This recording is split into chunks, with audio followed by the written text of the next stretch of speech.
Say the roadmap for the zero waste in Ahmedabad. It's a very good concept. Where zero waste it cannot happen, but basically what they say is zero waste, and that is what they are trying to aim at. Now you can see in the slide what I have shown is basically Hello. on the dumping Hello. side you will say Yeah. right from now it is satellite data it I have put on the bottom of this from 2000 to 2017. They have monitored each and every dump site. The one, the ABCD, they have named it. A site is because it is almost 10 acres and height is almost they have given up to 10 meters. The B site, it is Excel Industries where there, which is almost 25 acres, which you must have visited and seen it. And C site is 27.8 acres, which is height is about 22 meters. Now just imagine the height of this. And the D site, it is almost 17.2 acres and it is height is 44 meters. Just imagine how they have managed to they just go up to that height because of the spreading and so many things. And this below the satellite pictures how they monitor it from 2000 to 2017. How areas increased, how the height of increase, and then how it has created different environmental issues. What are the issues? Issues is that it can the leachates can go to the groundwater. It will pollute the groundwater. It can also leachates can also go to surface water. Then another thing is most important thing is it will be engulf the streets. They also have a lot of dumps and contaminated local water bodies. This is what is happening in the Telangana side. So now here some statistics I have given. As per the AMC, I have taken from this report only. As per the AMC, what they say is the AMC as per the AMC 10 lakh metric tons of legacy municipal waste is currently collected, accumulated in Telangana. Daily, it is daily, 10 tons per day. PDP they say it is tons per day. And presently Ahmedabad is generating solid waste at the rate above 4,000 metric tons per day. And most of the waste is collected, is taken to the Telangana dump site. In Ahmedabad it is taken to Ahmedabad dump site. Of the entire waste collected, the ULB is able to compose only 660 tons per day. Composting also they are trying to do it. But the capacity of composting is very less as compared to the waste collected per day. Now this has led to the environmental exponential growth of the Telangana dump site. That is what I have shown you here in the beginning. And then, and because of this, they have planned something, but the CEPT says it has to be closed completely. That is why they have given the project to them, the roadmap to zero waste in Ahmedabad. And they say has to be, they say it is the roadmap to zero waste Ahmedabad, and it is the present condition is that they say it has to be closed, completely closed. Now, how it is to be closed, and then how it has to be converted into a productive land or useful land. So they have given some of the plans in this.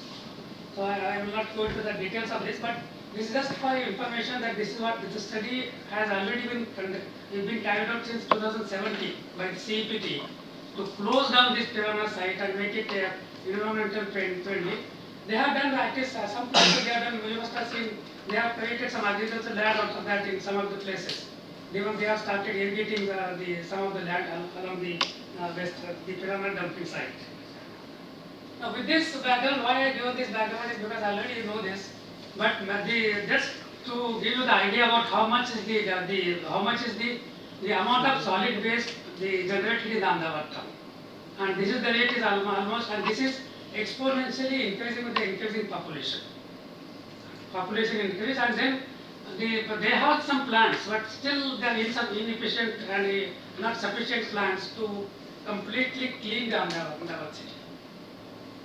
Now with this small introduction, now I will come to main topic what I have been given to this. This is just I given the background.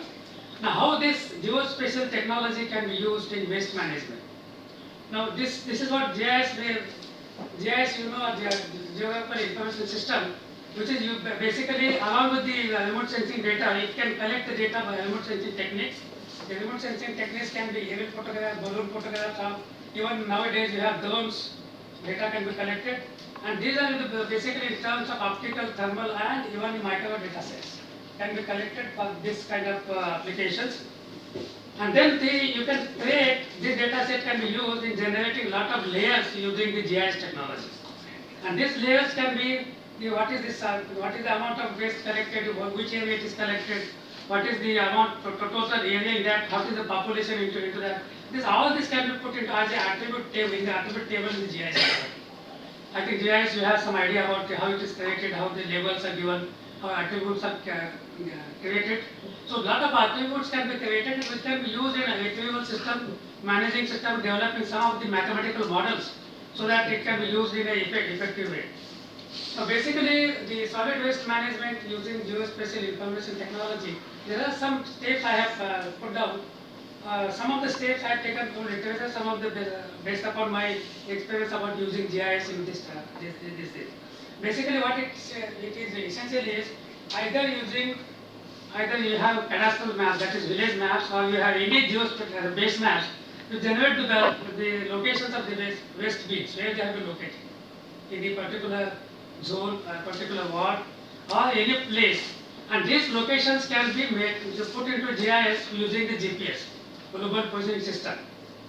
And this GPS survey, this can be put into on the map using the GIS mapping technology.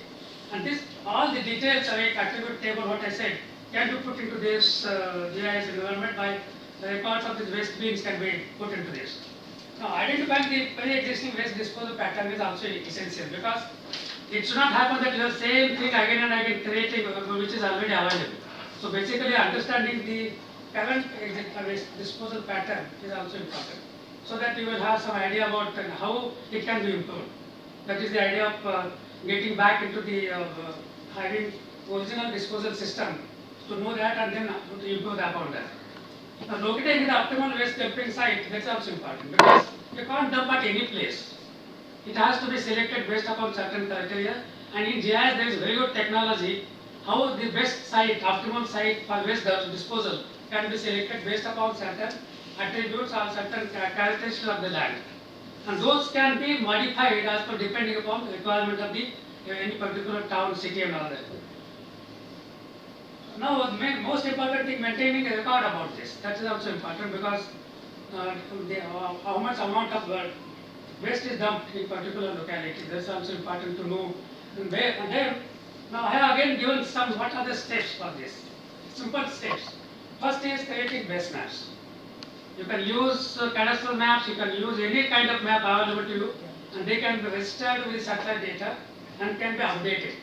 Because village maps may be very old ones, lot of changes have taken place, lot of buildings may have come, even villages also, lot of old buildings they must have demolished and new buildings must have come up. Even transport network has changed. So that can be updated using the remote sensing kind of data set.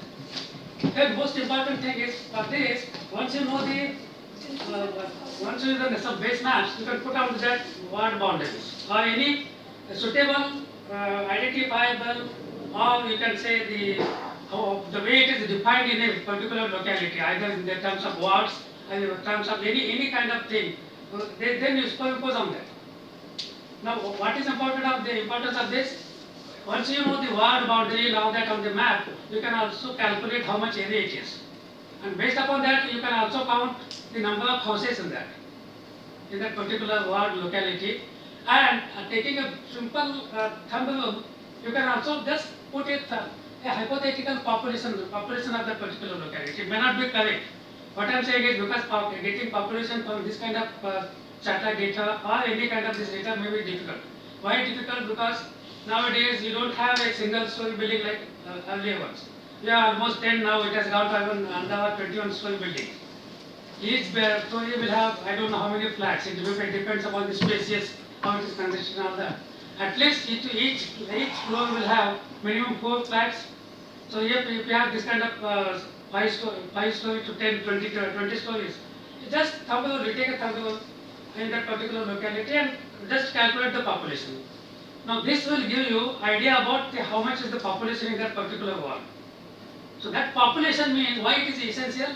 Based upon that population, how much solid waste they will be generating.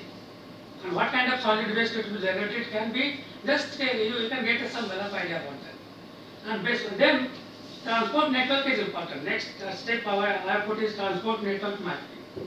Because without the proper transport network, it's very difficult to dispose of the solid waste from one location to the dumping site. So this is also important. And third step I have put into this is location of waste bins. Location of waste bins are any, if you don't have waste bins, any collecting site, any particular locality, the ward or village or any place. So these four things can be managed. Why I put this separately again in the sort of steps about this, because these are the possible to be carried out using geospatial technology, that is remote sensing and GIS. Now the base maps, I will just give you how it can be created.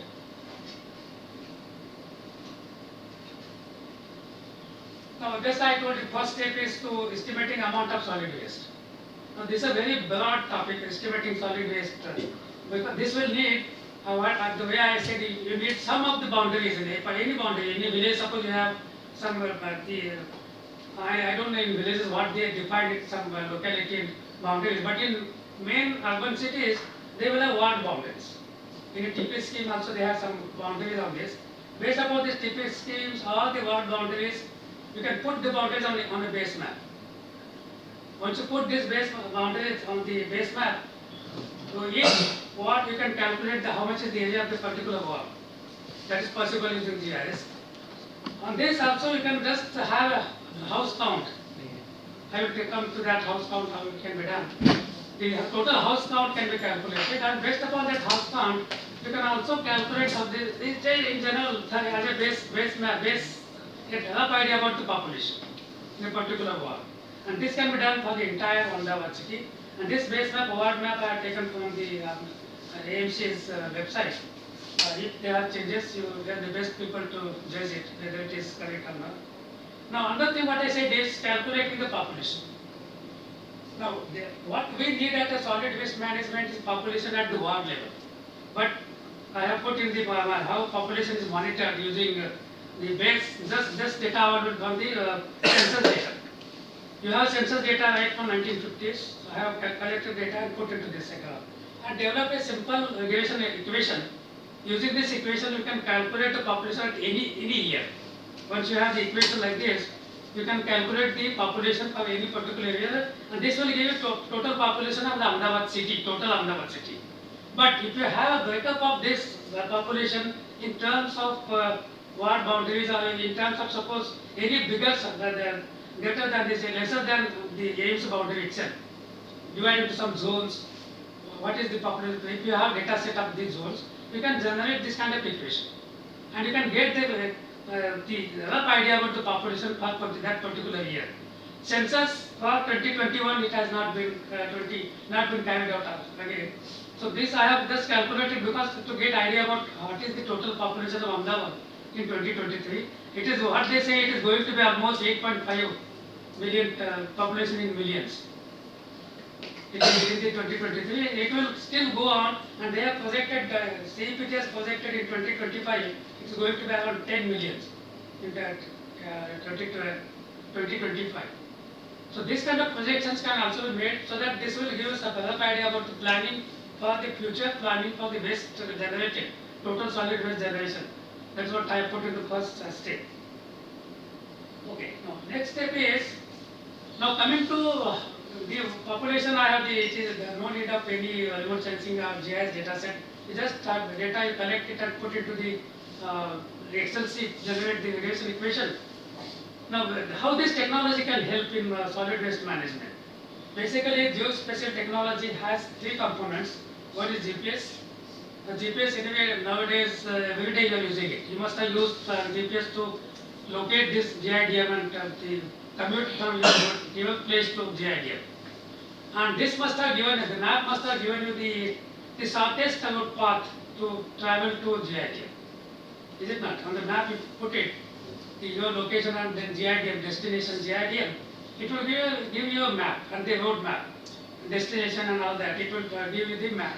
Okay. Now that map basically is only for between 2 points, starting point and the ending point, destination point. What we need in solid waste management is not only from the starting point to ending point. But in between, suppose you have lot of waste to be collected for different things. Is it not? So this kind of map, the GPS in that case will not be helpful. It has to be modified. What it has to be modified? You have to generate your own transport network or the shortest route for each bin to be collected, dustbin to be collected and taken to the solid waste dumping site with the shortest distance along with the shortest impedance in the city. That will some of the suppose cities, suppose your localities you have traffic jam, not during particular office times, morning and evenings. So that impedance also has to be calculated and used in the optimum site, optimum transport network deciding for each waste bin collection site to the dumping site. So this is one of the aspects we are going to talk. Then remote sensing and GIS, basically remote sensing satellite data, it gives you the first slide, this one, is basically it gives you the satellite data collected, original satellite data collected by the satellite. The single satellite data, this is the about 7 cities, you can see this. Single data set can be used to generate lot of maps. This is the one of the land use map. This is another geological map, you can soil map, you can also generate hydrogeological map, groundwater maps, wasteland maps, even the town planning map, city maps also can be generated using a single data set. Now, which kind of data set to be collected depends upon your objective, what kind of thing you want to map it. Okay. Now, this data set is available in different satellite sensors are available nowadays with Indian sensors. You have a lot of American satellite data set, European satellite data set, they are freely available. Anyway, now this is not the topic, so I will not cover that, but just give you an idea about what kind of technology is available to use in the municipal waste management. And once data is collected, it can be put into the analysis part using photogrammetry or GIS, and you combine together, you can generate the maps, suitable maps for the municipal waste management system, generating suitable management system. Now, just to give you some idea about what kind of satellite data, Indian satellite data is available now. This is Cartosat 1, Cartosat 2 data set, which is collected by using the Cartosat satellite, which was launched by India. It has got a spatial resolution of 1 meter. 1 meter resolution, that is just over the way you see the maps on your mobiles, the Google Maps. But Google Maps doesn't have that kind of radiometric resolution, it doesn't give clarity. And they are not good for mapping purpose. It can be mapped, it can be used mapping, it can be used analysis, different bands are available, different kinds of technologies are available to classify them, mapping them, and so many things can be done. This is one of the example of a South Indian city, the Meenakshi temple in the center. You can see this Meenakshi temple boundary, you can count number of trees, you can count within the boundary, temple boundary, what are the places, each individual smaller building also can be identified. Outside this temple, you can see the city structure. Each and even smaller transport network is possible to map. Using this can be used in GIS, and you can generate a map of particular locality, particular ward or particular village having different kinds of transport networks. You can see detailed transport network is available within the city, within the even congested areas also. So this kind of map, what I said is, can be generated using the remote sensing satellite data along with the GIS technology. And this map, suppose if you have, on this map, suppose you have locations of the dustbins on this. And those locations of the dustbins, you can go and collect the GPS measurements. Suppose you have a waste bin, you put one waste bin put at this place, at this particular place. You can see this, at this junction. So if you go to this particular junction, use the GPS and record the GPS measurements. So similar kind of things can be done for each and every waste bins site where it has been placed. So once you have this database in the GIS map, location of the waste bins can be generated. Not only then you can also count the number of houses. What I said is, the total number of houses can be counted. If you are totally interested in calculating the total population, just number of population of this particular locality can also be done. Individual house can be counted. I am sorry, I cannot count the number of stories, but you can get some idea about this location.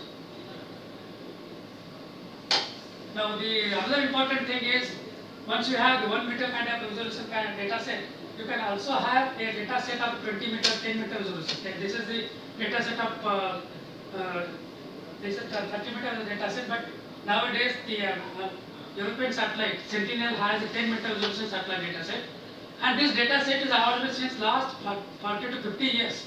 Data is available, so anyone can download it.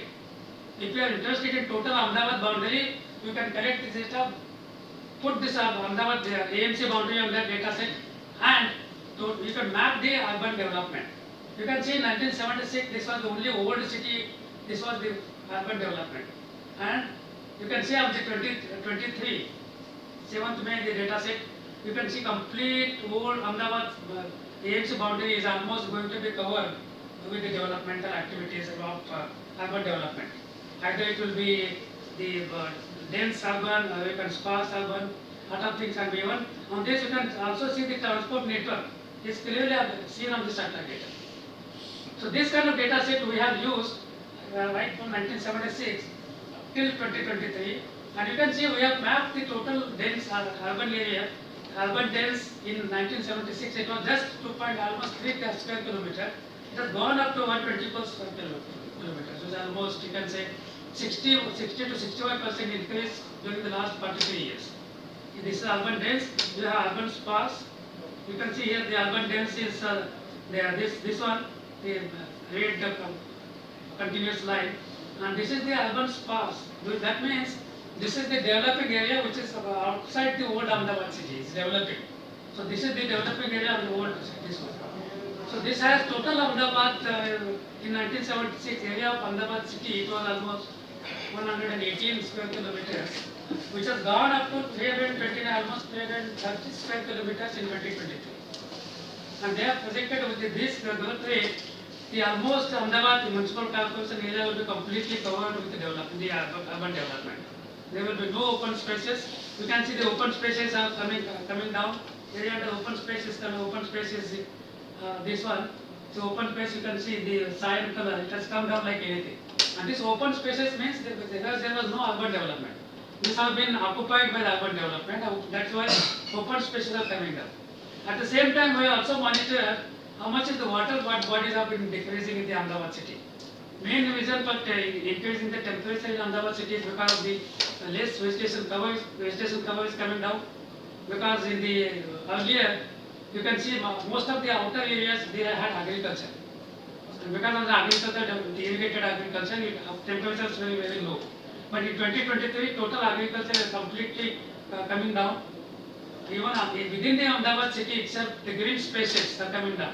That is gardens and this one, water bodies, the area under there is coming down. So this has led to the problems of even the thermal regime has increased in Ahmedabad. Temperatures have increased. That also is studied. But giving up, what I am trying to give you is that the total population of a particular city, if you want to do it right from the old data available, this was 76 we had taken it, this can be monitored up till today.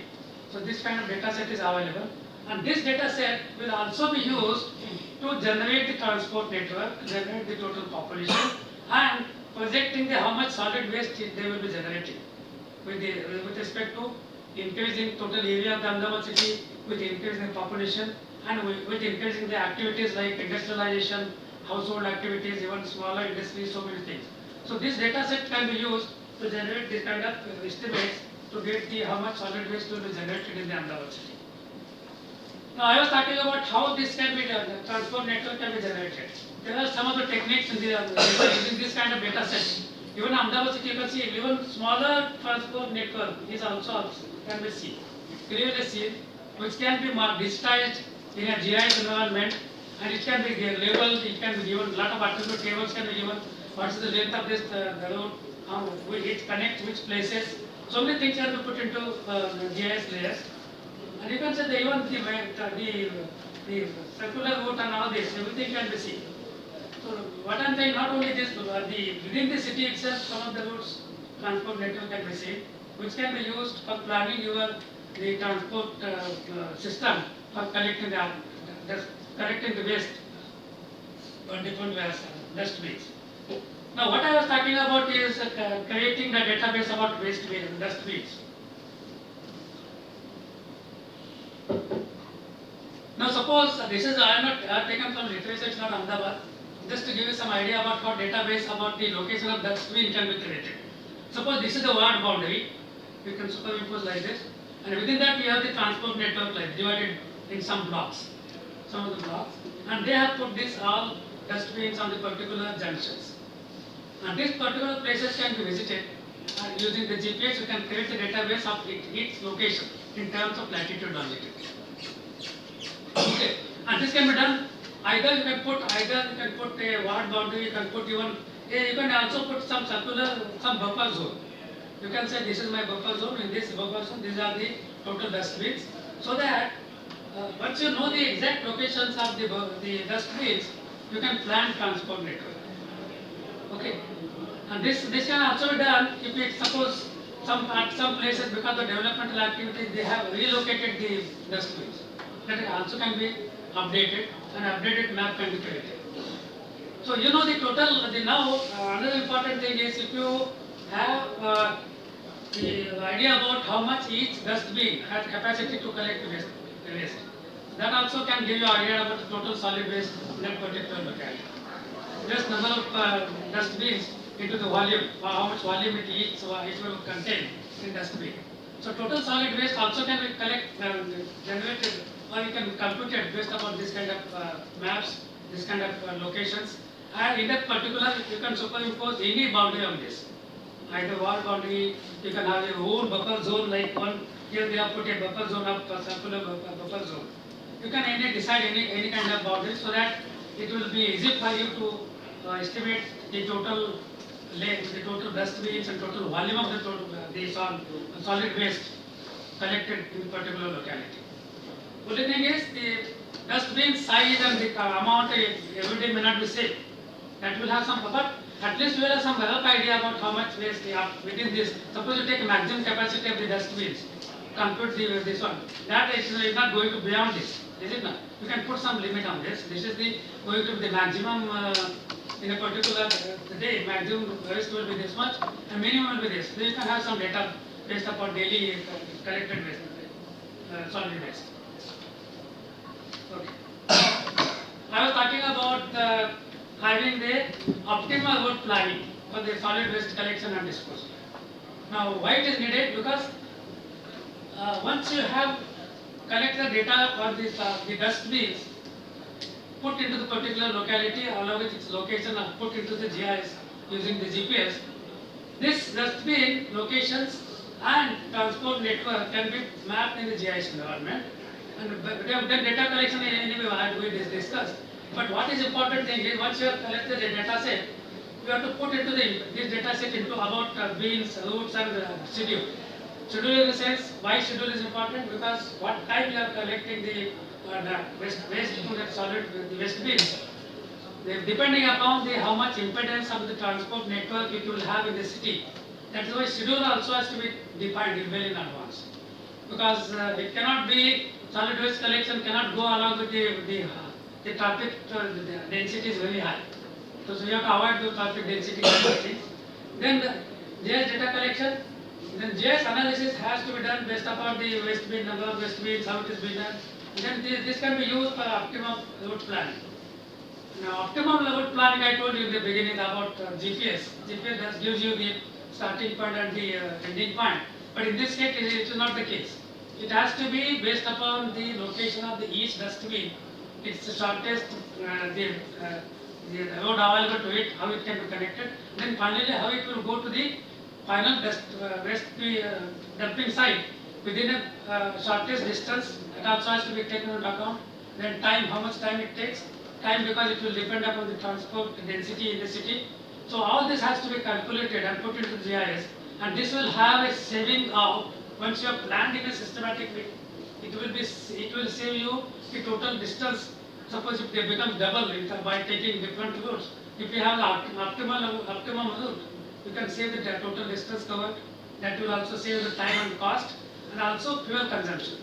Gas emissions can also be saved because of having a critical optimal transport plan for collecting the from dustbins and disposing it to the disposal site at a predefined disposal site. Up Up to now, anything, any doubt, if you have, can have some small discussion.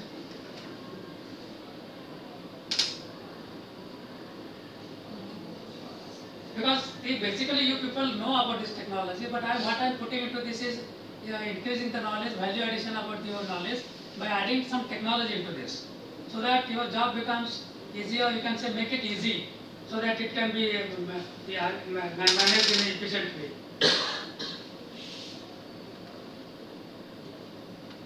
कोई भी question, simple question कोई भी हो, because this technology, what you have to do is you will hypnotize and this technology we have to link together to get best out of this technology and the your expertise.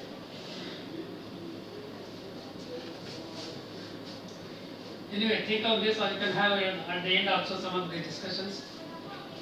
Now, basically, one of the study what we are carried out by one of my PhD student, he was given the task of Kalol town, collecting the what kind of states were defined.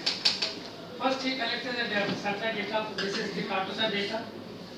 This is 2-meter resolution satellite data. He has put superimposed on this the Kalol Taluka boundary on this. Then he has collected data about the towns. So this is the old town inside. Then this is the developing. Kalol is expanding like anything, like Ahmedabad. Then he has also created a transport network map.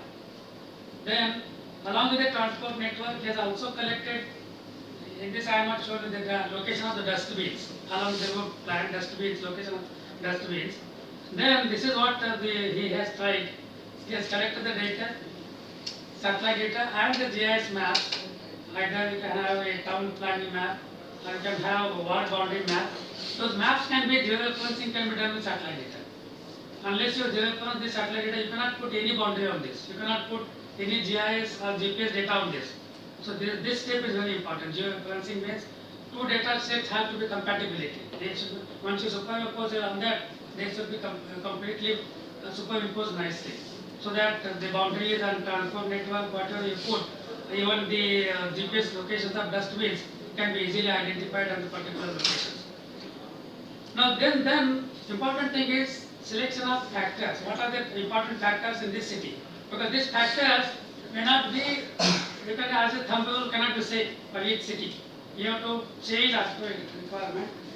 The selection of factors may be, suppose distance from the road, distance from the housing colonies, or about the urban locations. Then distance from the water bodies, distance from the canal, distance from the railway line.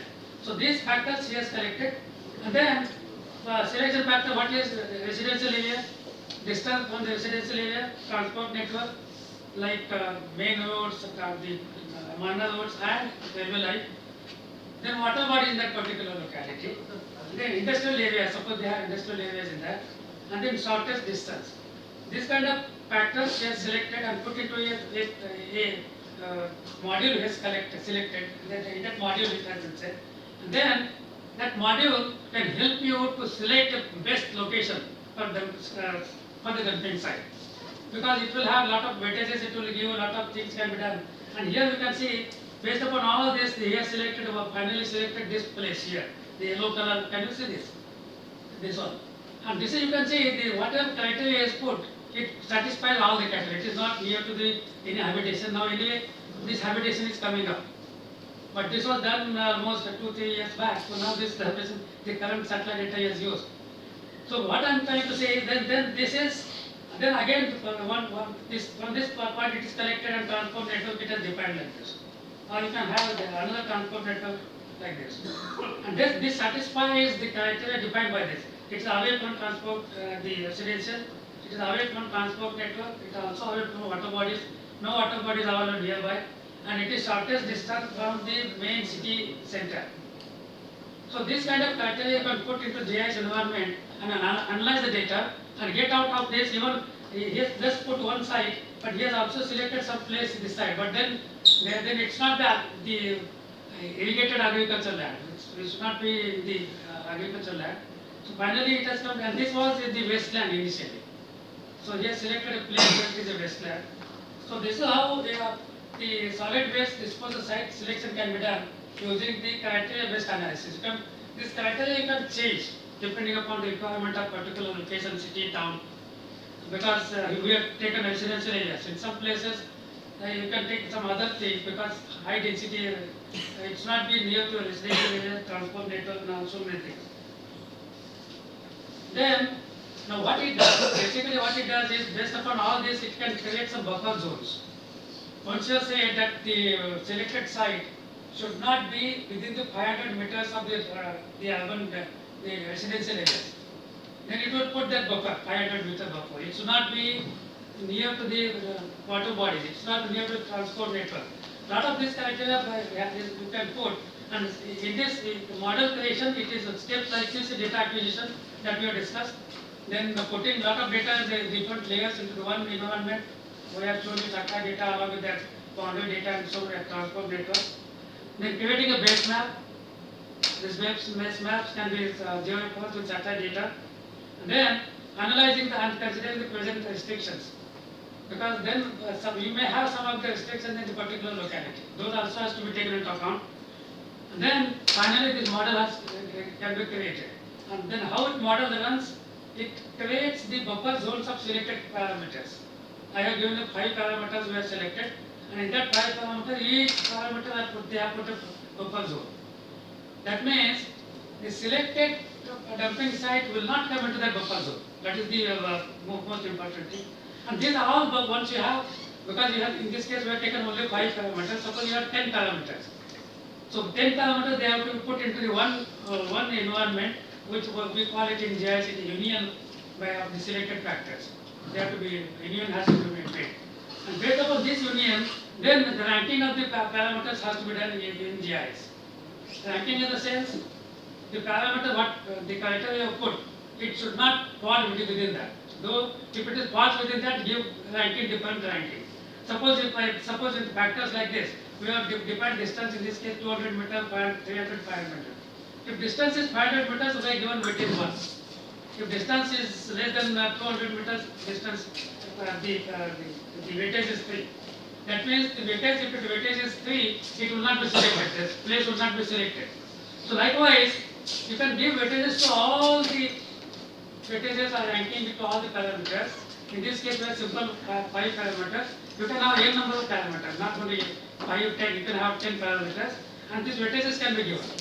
Once you are given this kind of weightages, model can be run, and you can generate the model can be run like this, and it put it to the environment like this. So automatically buffer zones, everything it will take into account, and finally it will give us selected place, selected site. So finally, what happened? They are given final ones, accepted site we have put into this, but initially we had tried to do it for 10 places. 10 sites were given, and 10 sites they could not finally satisfy the criteria we were given. So basically, if distance is from this selected site, distance from the road is 300 meters, distance residential is 300 meters, water body 500 meters, and then it is from the railway line 500 meters, and distance from industry 500 meters. So this was this place. And another important thing is we have not discussed about land use mapping. Land use map is also important. It should not be nicely cultivated agricultural land. It should be wasteland. It should not be. Then you can see this plot. Complete plot is a complete wasteland in this. And this is completely it satisfies the criteria given into this. Distance criteria given in this. Not only distance, we have defined in this case distance as one of the criteria. You can have some other criteria also. Other criteria can be suppose not only distance, suppose you have water body, if you have forest land, the land use map also has to be put into this. So if it is a forest land, it cannot encroach on the forest land. So a lot of these kind of parameters can be selected and put into this. We have just taken 5 parameters and as a PhD student work, they have done it. So this is how basically you can select a dumping site. Now another important thing we have not put into this is the shortest route. Now that is separated in this.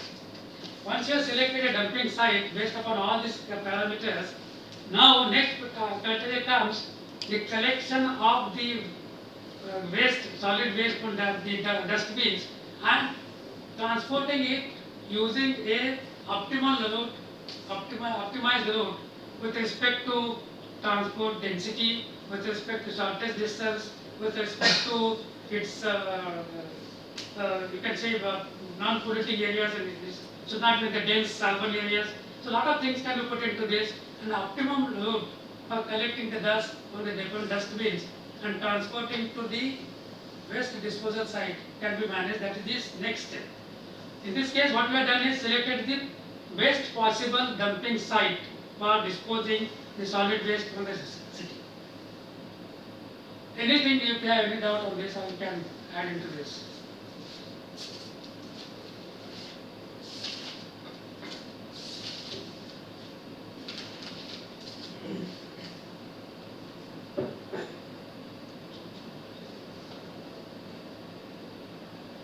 Okay, you can go ahead. Now, anyway, this is one of the I have put for the Times of India. It has come almost 15 days back. The public awareness. This is I have put a title of public awareness about the waste disposal. In most of the villages, people are aware about this. So I have put some of the thing important because why I like it is not only the keeping cleanliness and dusting, or you can collecting the dust, waste and all that. But most important point I have put into this is the Gram Panchayat of this village, in the Dumadi village, in Vadodara district. The wet waste from village is processed into compost and sold to the farmers. They made it compost, and plastic is given to recycling industries. Plan to set up a biogas plant. Because from this waste they can also generate biogas, and the gas will be used in cafeteria set up by the women. So they have a cafeteria set up in this, and employment generated is about almost 26 workers in the village. And then this panchayat has also taken up some other villages, surrounding villages, as a model village, to develop them as model village for solid waste collection and dumping, disposal. So the disposal, they are not going to dispose of any disposal site, but they themselves, they said that they will process into compost, and it will be sold to the farmers with a nominal rate. Instead of reading all this, I thought let me put this alignment on this. Plastic anyway, it can be recycled, given to the industries. And then also important thing in the villages is having the biogas plant. Lot of waste which is even the animal waste which is collected in this can be also put into this, and the biogas can be generated. And most important thing is in a villages, like people get some employment because of this kind of initiative. That's also important step. I liked it, so I put it into this, but anyway, it has nothing to do with solid waste management. But public awareness, the way it has been and then there was reports last almost 1 year. Some villages in Kerala, they have become model villages, that they even find the people, but even if they throw a small piece of paper on the road, any place, in public place. So they have become very clean villages. Some of the villages they have come, even in the Assam also, some of the villages they are model villages. I don't have that kind of thing, but what I am saying is, because of the Swachhata mission of the government initiated since long, a lot of awareness is coming up, solid waste collection and all that. So this is important thing what I thought, let me discuss with you.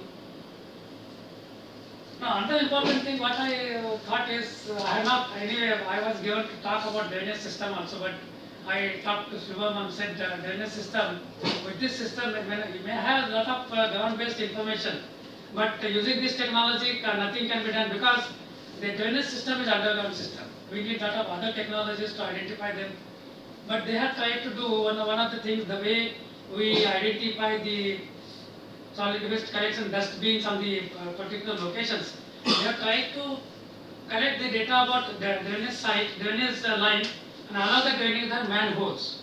Identify each manhole. We get the typical GIS data set up, GPS data set of that particular manhole, and put on the way we have put into the dumps and dump.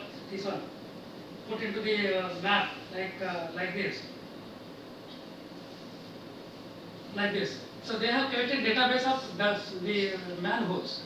Drainage system, we identify the drainage system on the base map, identify the locations of the manholes, and those manholes for using these GPS measurements, and they can be modeled. Again, they can be modeled, but then another thing, they have developed a system the which particular where the drainage has stopped. They can also monitor which exact which place they will may have given numbers or locations. So they can identify what place the drainage has blocked, which place. So those not only they have to clean all the manholes, but a particular manholes they can identify and the cleaning can be done. So this I have not just avoided to talk about the drainage system because I thought it is amenability with using GIS sensing that is not convincing to me. So I requested him to. Then he modified the topic slightly, and then he said, "Okay, you can talk about solid waste management." But what I am going to telling you is that similar kind of thing can be done drainage system, except use of remote sensing may not be possible in that drainage system. But if you have a GIS data set of maps, particular location maps and the drainage line, if you have the maps of those maps can be put into GIS. On that you can superimpose the manholes. And then you can generate a system, the way we are generated for solid waste management can be generated. Even a lot of places they have generated a mobile application. So using that mobile application, a sanitary inspectors can visit those typical locations where they feel it is a problem.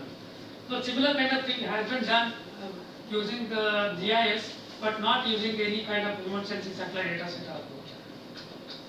So now what I am talking about another initiative by the water pollution, wastewater from solid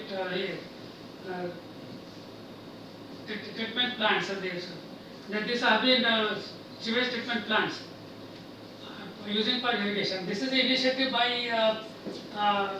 WIMI. This is and the Tata program. WIMI is the WALBI, this International Water Management Institute, which is at Colombo in Sri Lanka, and the Ratan Tata Trust, SRTTM in Mumbai. They have this is the website of those. You can see this detailed website. What I was impressed upon this is because most of the STPs water is not being used. Just I don't know what they do it.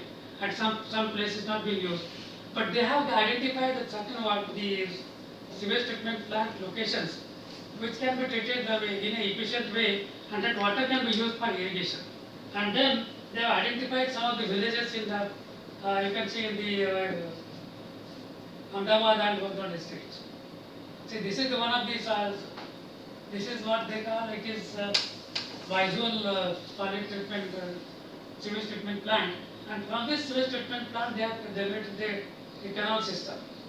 And then under STP is here, and from that also they have taken the canal. And this canal is water is being used by these different kind of survey numbers. They have put into these survey numbers and they are given details of this. How much water is being released. Then they have monitored since last almost 10 years, and they have found that in this locality, the most important thing is initially they had a problem of acceptability of the people. Sewage treatment plant water, they were not at all acceptable to them initially, but when they improved upon the sewage treatment conditions, so that the smell will go, the water will not look like a sewage plant. You can say drainage system water, totally dirty water. It will not look that. It will look like a normal irrigation water, except they will say don't drink it, don't allow the animals to drink it. So this has been in the practice since last so many years in these villages, using this sewage treatment plant water to irrigation. So this water, even you can identify sewage treatment plants. Same way technique can be used, identifying the optimal location for sewage treatment plants, and then connecting all drainage systems to the sewage treatment plant, and then finally the use of this treated water for irrigation in the agriculture in different villages. So they have found it acceptability has gone up since last almost 10 years. People are accepting it, using it nicely.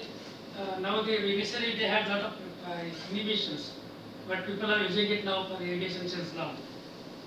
Similarly, even in case of Vadodara, I think it was in Gandhinagar. Sorry, it is Gandhinagar as well as city, as you can see. This water is being used. This water is collected from different STPs, and they have plans to connect all these STPs and finally take it to the different villages so that it can be used for irrigation. Gandhinagar also they have planned. This is Jaspur's STP. From that they have generated the canal system, and then these are the villages which this after it goes up to the whole lake. So this water they have been using it for irrigation. I think this is what I have. Thank you. If you have any questions, we can discuss. But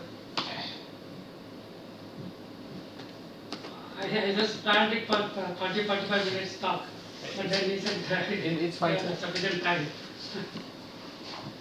मैं सभी से request करूंगा कि आप please ये कुछ पूछिए GIS के बारे में, क्योंकि ये हमारे शहरों में तो काफ़ी अच्छे से होता है, लेकिन नगर पालिका में कभी कभी हमारे सिस्टम्स नहीं होती है, कंप्यूटर्स वगैरह, या फिर आर्क जीआईएस जो सॉफ्टवेयर ही बहुत महंगे हैं. नहीं, अभी तो क्या हो गया ना, even satellite data freely downloadable है. Anyway, once you know the idea about how to download, then there is a lot of softwares, open source software, GIS software, you can download it. It needs, even Shubham can arrange that kind of training for use of those open source softwares, creating base maps. It's very simple. Nowadays, it is not rocket science nowadays. This kind of things are nothing like rocket science. So, with a small, one-day training, you can download the data. Downloading data, it will take hardly 1 hour. Identify your city, which data you want to download, identify the satellite, identify the dates, and go to that particular website and download the data. Once the data has come to you, only thing is you should know how to analyze it. Then similar thing kind of GIS also. Lot of GIS software is open source available. I think the JIDM is giving training on the open source QGIS, they call it QGIS, quantum GIS. It's available, open source available. You can just write on the Google Maps, QGIS, open source QGIS. You can, a lot of work now, currently 3.1 or 3.1 is available. The latest version is available. That can be downloaded. With one-day training, you can start using it. Nothing great about this. Only thing is, you have concepts of the total village boundaries, locations, then disposal sites, and so many things. So this kind of technique can also be used to make your job simpler and understandable also.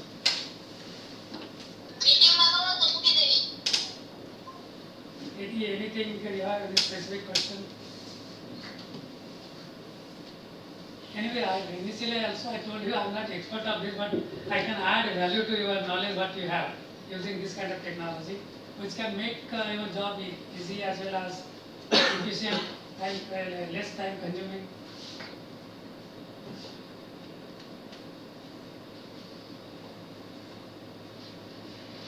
Yes sir, any small doubt? केवल आप भगवती हिंदी किसमें पूछ रहे हैं?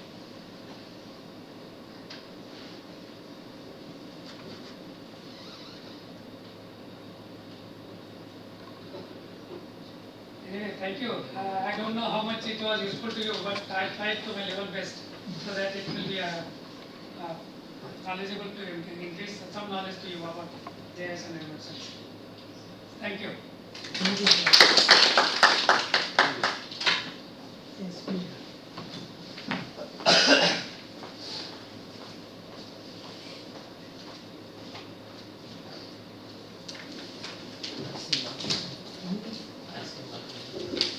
Thank you so much sir. जो आपका जो अभी सेशन हुआ ये बहुत ही वैल्यूएबल सेशन था आपके लिए. जैसे कि हमने कल देखा था कि जो एआई टेक्नोलॉजी यूज होती है एकदम जब गाड़ी आ जाती है और उनकी ग्रीन और जो ऑरेंज सिग्नल्स होते हैं, उसी तरह फिर जीआईएस के थ्रू भी हम पूरा मैप कर सकते हैं. जैसे कि आई थिंक 120 उनकी गाड़ियाँ थी. अगर आपका ध्यान होगा तो उसी रूम में राइट हैंड साइड पे RFID टैग्स के बारे में लिखा गया था. उस वो जितनी भी गाड़ियाँ थी उस सब में GPS भी एक अनेबल्ड है वो. तो वो सब मैपिंग आप ये जीआईएस के थ्रू कर सकते हैं. यूजुअली जो भी आपके मैप्स बनते हैं या टाउन प्लानिंग के जो बंदे होते हैं वो थोड़ा ज़्यादा यूज़ करते हैं इसको, लेकिन हमारे इंजीनियरिंग फील्ड का भी इसमें बहुत महत्व है. जैसे कि हमने जब AMC में कल गए थे, अहमदाबाद म्युनिसिपल कॉर्पोरेशन में भी हम गए थे sir. So we have a presentation on air quality rainfall and vulnerable sections of the AMC म्हणजे जोन में कौन से आते हैं। तो पूरा जो डिस्क्रिप्शन था, जो मैप्स थे, वो इसी टेक्नोलॉजी के आधारित पे वो सर ने हमें दिखाए थे। तो इसका बहुत ज्यादा रेलेवेंट है। तो आपसे रिक्वेस्ट है कि आपको जब भी मौका मिले तो आप आपके नगर पालिका का एक मैप बना दीजिए। हमारे पास जो मैप्स होते हैं वो काफी आउटडेटेड होते हैं, पुराने होते हैं। जो एक्सपांशन होता है हमारे सिटीज का, उसमें कुछ कुछ बातें कवर नहीं की जाती। तो आपके पास में एक ग्लिम्स भी हो तो भी आप अच्छे से काम कर पाएंगे। सो हमारा सेशन अभी यहाँ पे खत्म होता है। आपके व्हाट्सएप ग्रुप में एक लिंक आई है। ये लिंक जो है ये हम रिसर्च कर रहे हैं, एक पॉलिसी ब्रीफ बनाने की कोशिश कर रहे हैं। उसमें कुछ 5-6 सवाल है बेसिक से। अब हमारा जितना भी है वो जीसीडी जो जीसीआर होता है उसमें हम चेंजेस लाने की कोशिश कर रहे हैं।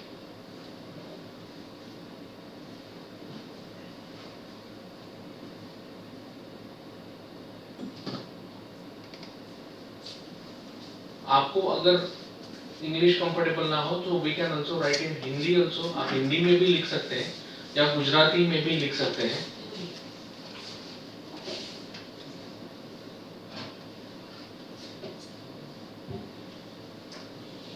इसमें एक ऑप्शन आता है कि आप आपके नाम आप डाल भी सकते हो या नहीं भी डाल सकते हो, क्योंकि एक रिसर्च है। तो कभी कभी ऐसा होता है कि कुछ कुछ कमेंट्स आप देना तो चाहते हो लेकिन वो शायद गवर्नमेंट के खिलाफ हो या कोई प्रोजेक्ट हो। जैसे कि हम एसटीपी की जो बात कल सर कर रहे थे, फिर हमने जो ये किया कि नगर पालिका के पास फंड नहीं होता है, 2 साल से पेंडिंग है, तो हम इसको आगे कैसे बढ़ाएं।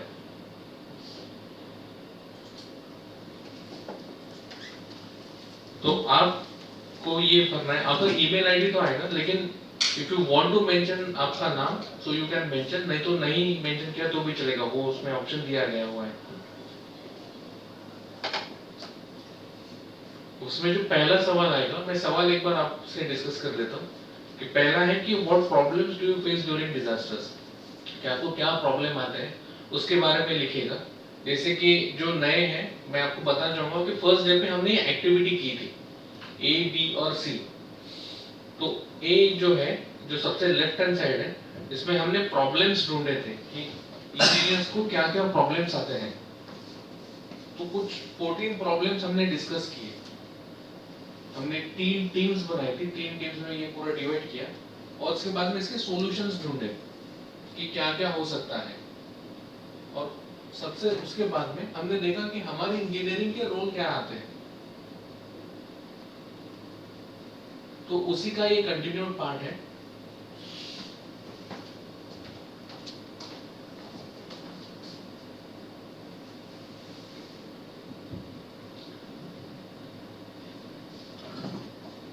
जो आपका सेकंड क्वेश्चन है उसमें हम पूछ रहे हैं कि can we solve this problems. अब प्रॉब्लम हमें पता है और हमारे ही लोगों ने सॉल्यूशंस निकाले, तो कहीं ना कहीं पे हम ही सॉल्यूशंस निकाल सकते हैं। तो वो आपको बस उसमें मेंशन करना है कि हम वो पर्टिकुलर प्रॉब्लम का जो भी आप समझते हो उसका क्या हम सॉल्यूशन निकाल पाए।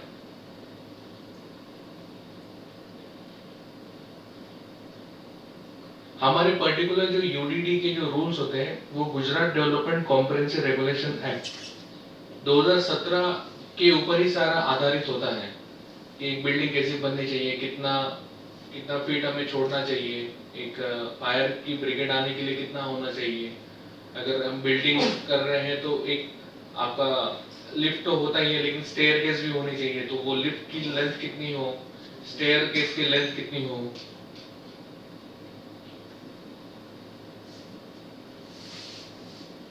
उसके बाद का जो सवाल है कि कोई सॉफ्टवेयर आपको आता है या आपको जरूरत गिरती है, उसके बारे में आपको लिखना है। जैसे फॉर एग्जांपल जीआईएस का कोई सॉफ्टवेयर हुआ, जैसे कि आरजीआईएस, क्यूजीआईएस या एरडास इमेजिन, या ऑनलाइन पोर्टल्स पे कुछ कुछ फ्री वेबसाइट्स होते हैं।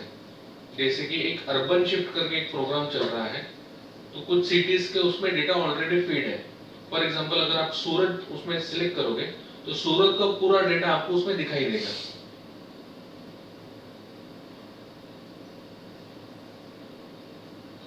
सिंस हमने देखा कि हमारे डिजास्टर मैनेजमेंट के दो इम्पोर्टेंट एक्ट हैं, एक डिजास्टर मैनेजमेंट एक्ट 2005 जो नेशनल लेवल पे है और दूसरा है गुजरात डिजास्टर मैनेजमेंट एक्ट 2003। ये दो एक्ट के अलावा भी काफी सारे एक्ट हम उसके साथ में हमेशा काम करते हैं। जैसे फॉर एग्जांपल यूटिलिटी डिपार्टमेंट का आपका जीडीसीआर ही बाइबल होता है। तो बाकी कोई एक्ट में अगर आपको लगता है कि कोई सुधारना होनी चाहिए तो आप इसमें कीजिए। सिंस ये आपकी थर्ड बैच है तो आपके पहले बैचेस ने भी ये एक्टिविटी की है। So we have around more than 60 responses अलग अलग विषयों पे। ये एक्टिविटी इसलिए है ताकि हम यूटिलिटी डिपार्टमेंट के सामने अच्छे से रख सके कि these are the suggestions from the department itself और आने वाले टाइम में हम इसको कर पाए।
मैंने आपको गूगल फॉर्म भेजा था क्या? आपको गेट नहीं मिला होगा ना? No sir. अरे कैसे गया यार, मैंने भी चेक किया। सर वो हम इसलिए करते हैं कि if you want to update our bank account और पैन कार्ड तो उसके एक मोटिव है सर अच्छा अच्छा कि समटाइम्स रिसोर्स पर्सन अच्छा, पहले नहीं पहले का बैंक डिटेल होता है तो नहीं, मेरा शायद चेंज नहीं हुआ, सेम है। Okay sir. तो आपके पास है ना? हाँ ये सर वी हैव सर।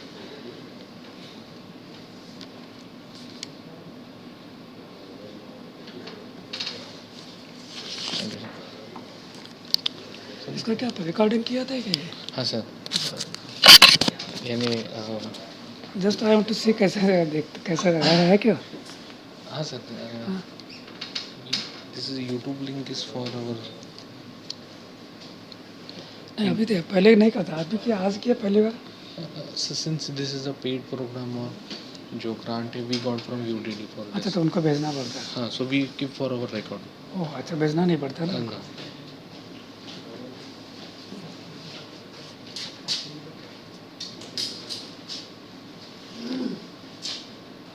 अच्छा, this is directly gone to YouTube? Yes sir. ओह अच्छा,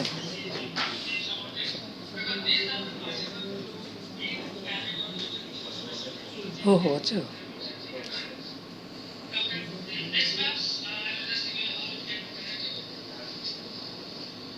ओह, आगे जाता है। अच्छा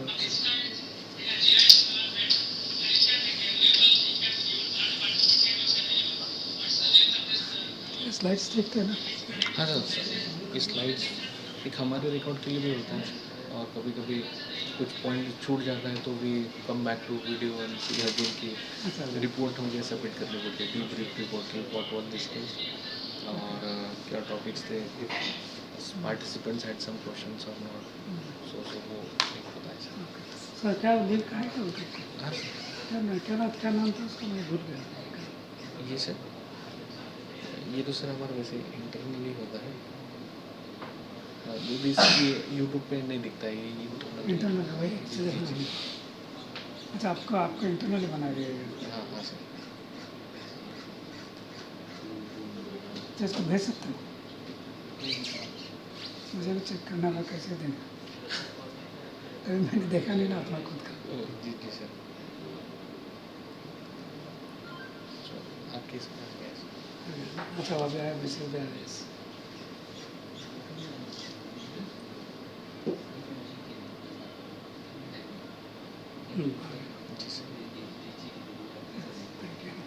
सर लंच है, बस थोड़ी देर में जेवण जर we can go for lunch.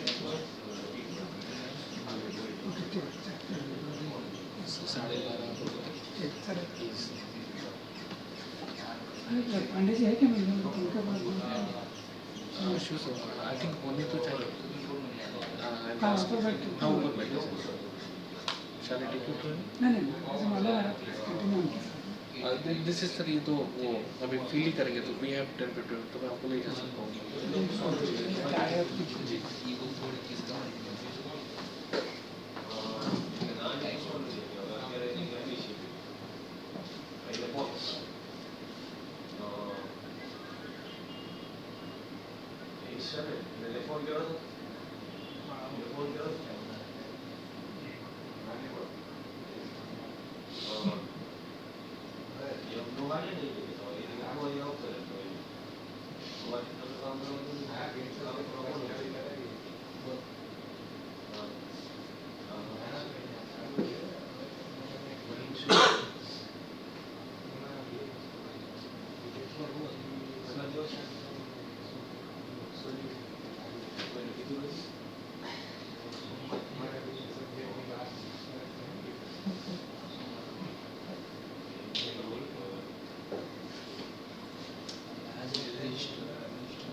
काय वाजला रे आम्ही जाऊ हॅलो काय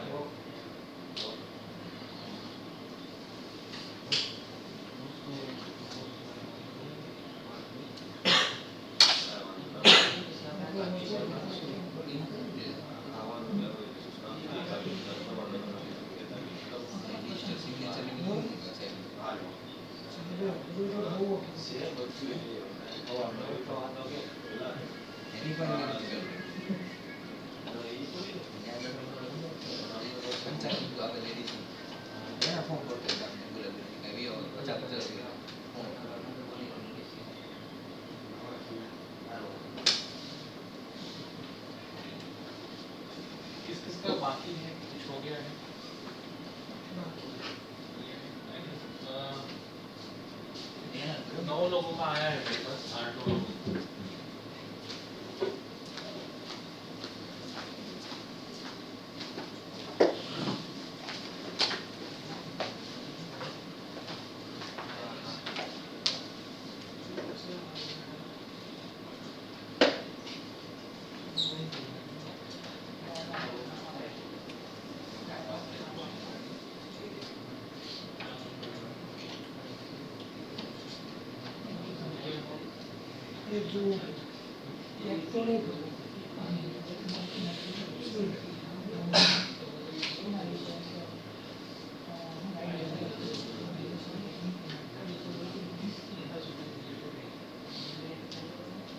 DCS में संचालित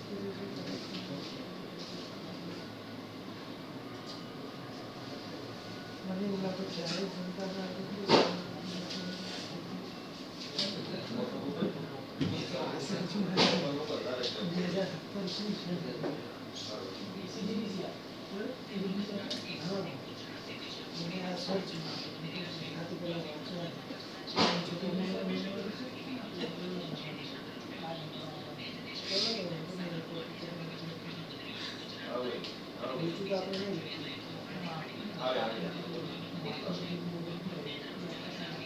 आई कई दे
पूरे 20 नहीं हुए, पहले के रिस्पॉन्सेज है इसको, आज के 9 रिस्पॉन्सेज हुए होंगे और पहले के 11 रिस्पॉन्सेज।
कल की विजिट कैसे लगी आपको? क्या क्या नया था आपके लिए? सब नया था। हमारा प्रोसेस वो बहुत सारी है सब नहीं आता सर सब नहीं आता। कितने साइट्स हमने विजिट पहला तो पहला पैरा नहीं था सीएनटी CNT। लास्ट आरडीएफ वाला। तो आपके नगर पालिका में क्या क्या होता है इसमें से? आई थिंक आखिरी वाला होता होगा। हमारे नगर पालिका में बजट से लेते हैं ना, वो पूरा हमने धन साइड खाली कर दिया, पूरा रिसाइकिल कर दिया। पूरा recycle। तो ऐसा हमने भी किया है, तो उस पे मिट्टी डाल दी लेवल करके। अच्छा। ठीक है, फिर अभी जो नया आता है वो उधर ही डालते हैं। वो उधर ही डालते हैं। प्रोसेस प्लान उसका कोई प्रोसीजर प्लान नहीं है। आई थिंक जो सर थे हमारे साथ पटेल सर जो थे बाद वाले सीजन में, तो उन्होंने वही कहा था कि आई थिंक पीपीपी मॉडल्स में ही वो चलता है। जमीन तो एएमसी की है, लेकिन काम करने वाले जितने भी बंदे थे, यानी वो आखिरी वाले अगर भारद्वाज सर भी वो कंपनी के ही थे, और जो पहले वाले जो सर थे तो वो भी कंपनी के थे। वो आई थिंक कॉर्पोरेशन के तो थे ही, वो तो वहाँ पे उनकी यूनिट हेड या इंचार्ज ऑफ द प्लांट थे। सिर्फ एएमसी ने उनको जगह दी। तो आप भी ऐसा कुछ कर सकते हैं आपके नगर पालिका में, नहीं कर सकते? ऐसा फंड ज्यादा नहीं निकलता है इसलिए दो साल निकल है, जाए तो बहुत ज्यादा सर तो वहाँ पे वो तो एयर पोल्यूशन वाला पीपीटी था। हाँ जी। उसमें जापानी मियावास की टेक्निक हाँ वो क्या अभी लाके 10 वर्ष मैं लगा कमर दूँ। पे कचरा होती है अलग एक बना होता है, सुबह जो होती है पाइप भी बजा हुआ है कुछ नहीं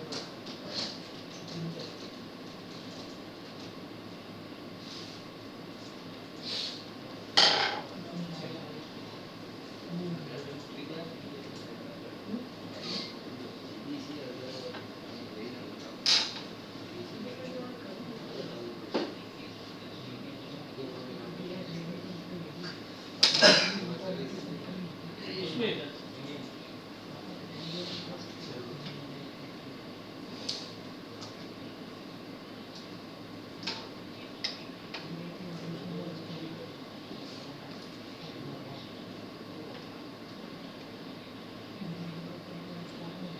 मियावाकी जो फॉरेस्ट होते हैं वो आपके अर्बन एरियाज में होते हैं। फॉर एग्जाम्पल अगर आप जाओगे, समझो अगर हम जेडीएम से बस ये रूम से अगर बाहर निकले तो लेफ्ट हैंड साइड में छोटा सा आपको जंगल दिखेगा जो कि डेवलप किया गया है।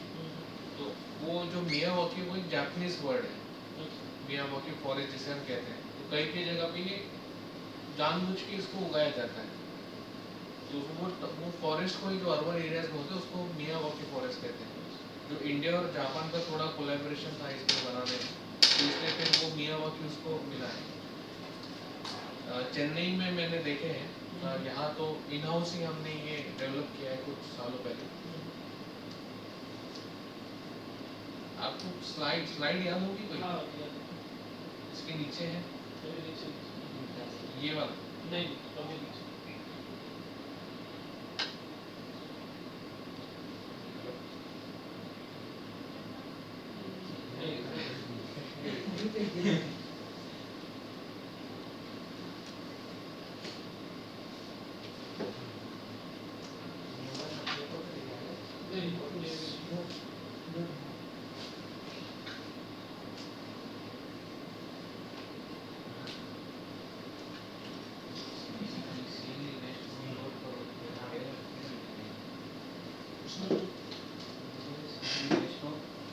उसमें एक लाइन है उसमें आता है। एक लाइन है। हाँ मियाँ चलो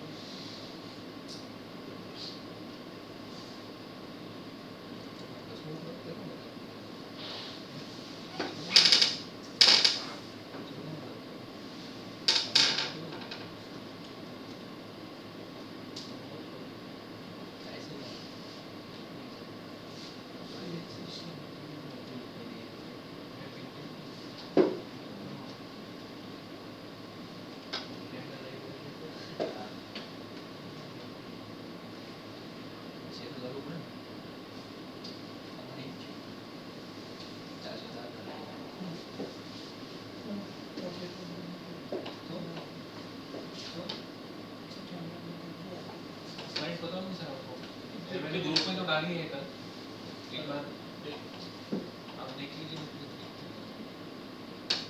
ये जो हीट एक्शन प्लान था ये इंडिया का पहला ही था, ये जो अहमदाबाद में बनाया।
नंबर करते थे ये वाला हाँ कुछ नहीं हाँ, ये जापान में हाँ सर कोई अर्बन फॉरेस्ट आर डेवलप, ये फॉरेस्ट ही बनाते हैं सर इसमें। आप जो देखोगे इसमें तो हमने यहाँ पे इसको ऑक्सीजन पॉन्ड नाम दिया है, क्योंकि थोड़ा वहाँ का जो कॉन्सेंट्रेटेड ऑक्सीजन है तो ज़्यादा होता है नॉर्मल इससे। ये एक मियावाकी फॉरेस्ट का ही एक एग्जाम्पल है। ये आसाम भाषा में कोई जगह पे स्पेसिफिकली अर्बन एरियाज में फॉरेस्ट तैयार करना आर्टिफिशियली जानबूझ के, ताकि वो एज अ क्या कह सके सिटी का लंग हो जाए, थोड़ा प्यूरिफाई करके भी सके। वो एक एग्जाम्पल है उसका।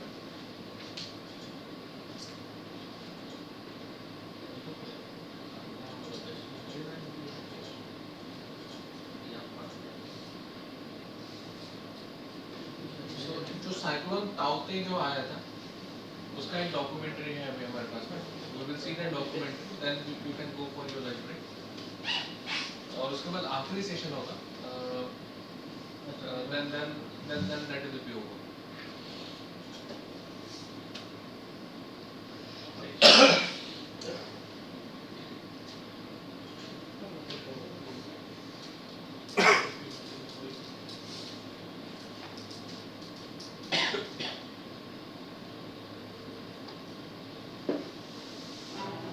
दुनिया में दूसरे सबसे ज्यादा आबादी वाले देश भारत के लिए आपदाएं कोई नई चीज नहीं है।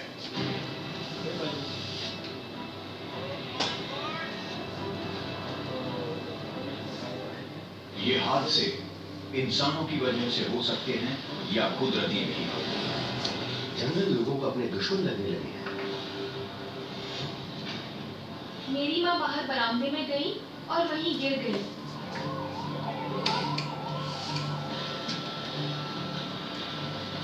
मौसम से जुड़े ये हादसे जलवायु में हो रहे बदलाव की निशानियां हैं। इस सीरीज में हम इन मुसीबतों को करीब से देखेंगे और बचाव की कोशिशों को भी। हमें बहुत जल्द फैसला करना होता है।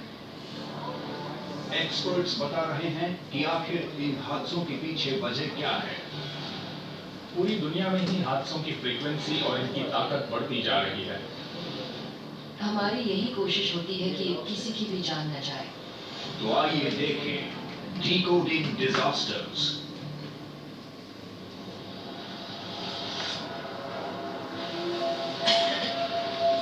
ये है भारत का पश्चिमी किनारा।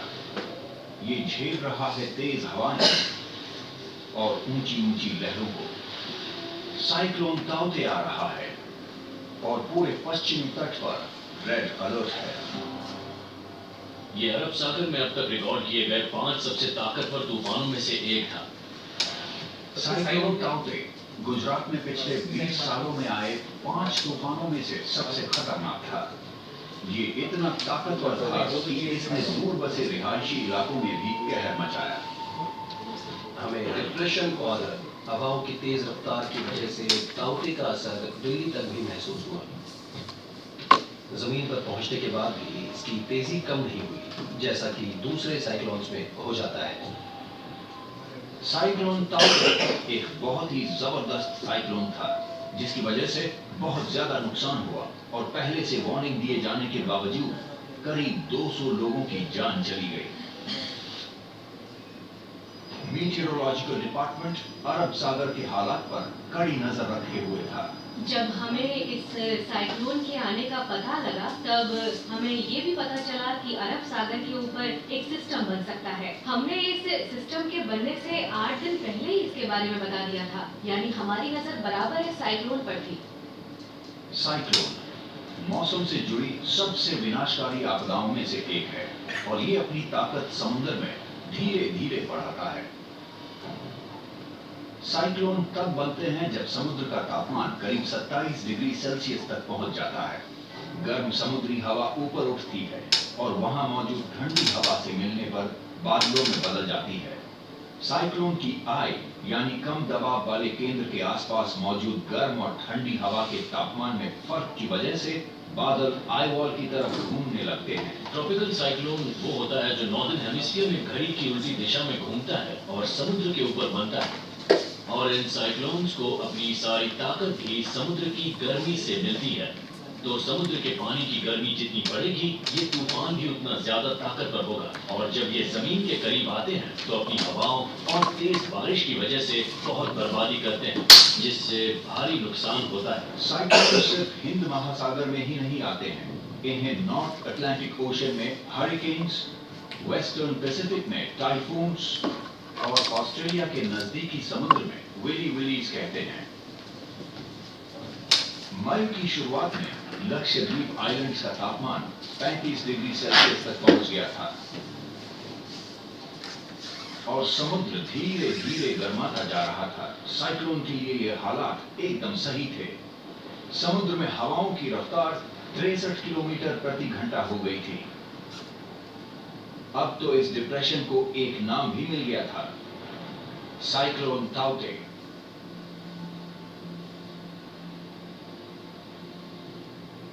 उस वक्त हमें पता नहीं था कि ये तूफान कहां जाएगा, क्योंकि कुछ मॉडल्स के मुताबिक वो यमन जाने वाला था, कुछ के मुताबिक पाकिस्तान और कुछ के मुताबिक भारत। लेकिन आखिर में हमें पता चला कि ताउते का सबसे ज्यादा असर भारत पर ही पड़ने वाला था। कुछ ही दिन में ताउते एक दानव जैसा बन गया और हवा की रफ्तार हो गई 185 किलोमीटर प्रति घंटा तक। साइक्लोन, सीवियर साइक्लोन, फिर वेरी सीवियर, एक्सट्रीमली सीवियर और सुपर साइक्लोन, ये साइक्लोन की हमारी कैटेगरीज हैं। ताउते एक्सट्रीमली सीवियर साइक्लोन था, यानी सुपर साइक्लोन से एक कैटेगरी नीचे।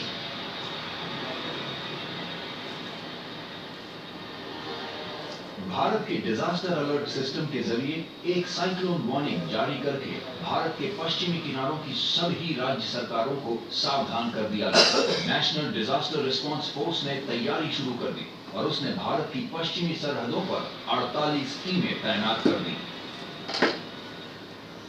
ये एक बहुत बड़ा ऑपरेशन था। इंडियन एयरफोर्स ने अपनी कई टीमें लगाई, कई फ्लाइट्स ऑपरेट की। हम टीम इंडिया की तरह काम कर रहे थे, चाहे एयरफोर्स हो, आर्मी हो, नेवी हो, एनडीआरएफ हो, एसडीआरएफ हो या राज्य की पुलिस, सब लोग एकजुट हो गए इस साइक्लोन का सामना करने के लिए। अब तक साइक्लोन का रास्ता समझ आ चुका था। इसके गुजरात के तट से टकराने का अंदेशा था। डिजास्टर प्रिपेयर्डनेस फोर्स का ध्यान लोगों की जान बचाने और उन्हें कम ऊंचाई वाले कोस्टल इलाकों से हटाने पर था। ताउते तूफान है, 150 से 170 की स्पीड से आ रहा है। हम लोग फुल तैयारी के साथ में हैं, हमारे पास कटिंग इक्विपमेंट्स भी हैं, डीप ड्राइवर सेट हैं, बोट्स हैं, यूडीए है, रोप रेस्क्यू है, सभी उपकरण हैं जिनकी सहायता से हम ताउते साइक्लोन से निपटने की पूरी कोशिश कर रहे हैं।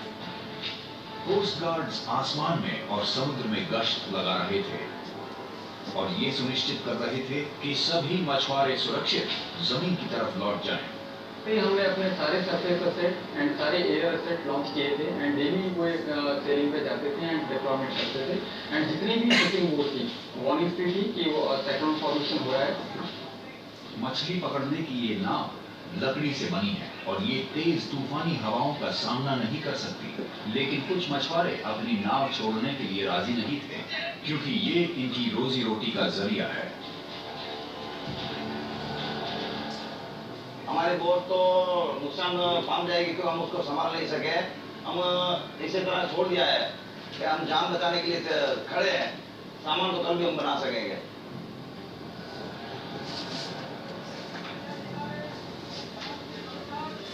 इधर जमीन पर एक विशाल मिशन शुरू होता है।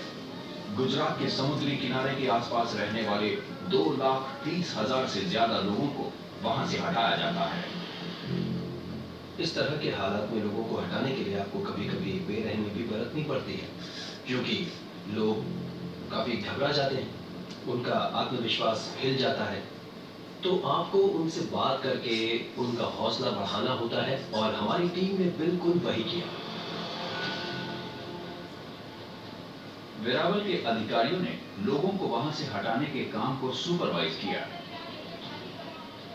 समुद्री किनारे पर बसे गांवों को खाली कराया गया, लेकिन ये काम था चुनौती भरा।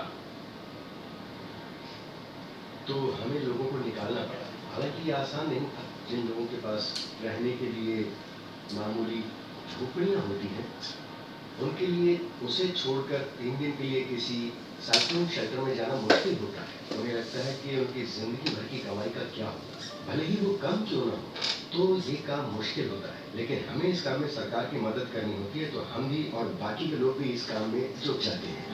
म्यूनिसिपैलिटी वाले, लेडी पुलिस हमारे पास आए, हमसे बोले कि आज रात 11 बजे बहुत तेज हवा चलने वाली है, इसीलिए तुम्हें अपनी झोपड़पट्टी खाली करनी पड़ेगी। तुम लोगों को कहीं और भेज रहे हैं। साइक्लोन आधी रात को सौराष्ट्र इलाके में पहुंचा। हवा की रफ्तार 185 किलोमीटर प्रति घंटा थी, जिसकी वजह से बिजली के खंभे, टिन की छतें और पेड़ उखड़ गए थे।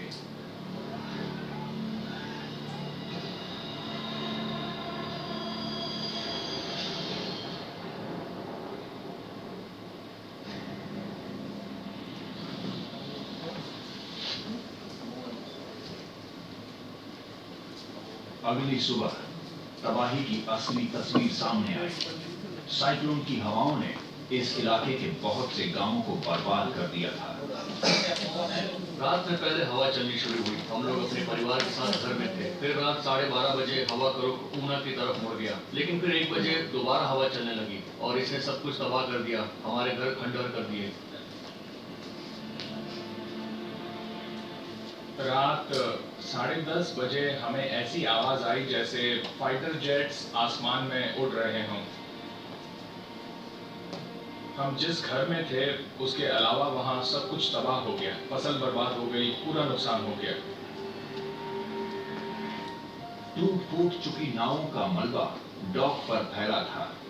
समुद्री किनारे के आसपास जमीन पर नारियल के पेड़ गिरे हुए थे और इस साल की केसर आम की फसल भी बर्बाद हो चुकी थी। पोर्ट के नजदीक मौजूद इंडस्ट्रीज को जबरदस्त नुकसान पहुंचा।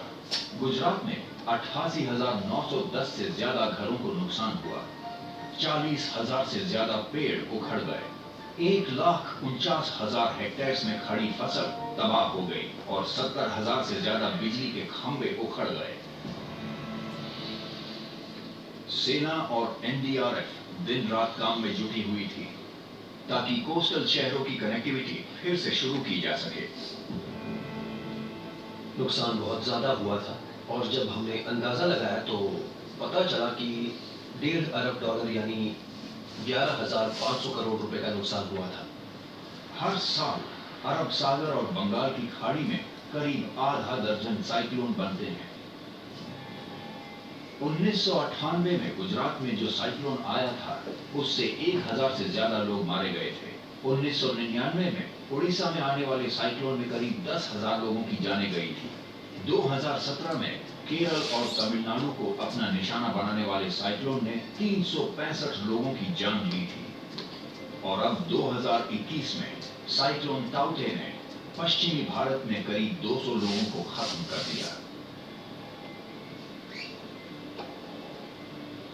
114 लोग जमीनी इलाकों में मारे गए, लेकिन समुद्र में मरने वालों की तादाद भी कम नहीं थी। मुंबई के समुद्र के पास कोई किसी के नाम से बराज है तो ऐसा क्या है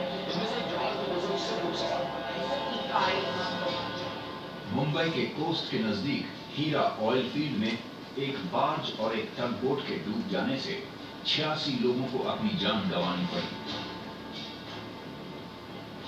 इन लोगों ने वार्निंग पर ध्यान ही नहीं दिया और हमें समुद्र में मौजूद उस बार्ज की वजह से ज्यादा नुकसान उठाना पड़ा जो वहां तेल की ड्रिलिंग के लिए था। तो अब इस बात के सबूत भी धीरे धीरे सामने आ रहे हैं कि अरेबियन सी को भी ऐसे डिजास्टर से बहुत खतरा है।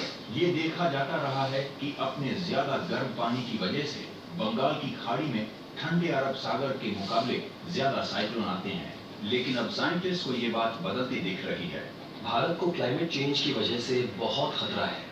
2019 में जर्मनी से एक रिपोर्ट आई थी जिसने भारत को दुनिया में 5वां सबसे ज्यादा खतरे से घिरा देश बताया था। हमारी समुद्री तट रेखा 7,200 किलोमीटर लंबी है, तो ये बात साफ है कि समुद्र के गर्म होने से और साइक्लोन्स की तादाद बढ़ने की वजह से हमें अपनी तैयारी और बढ़ानी होगी।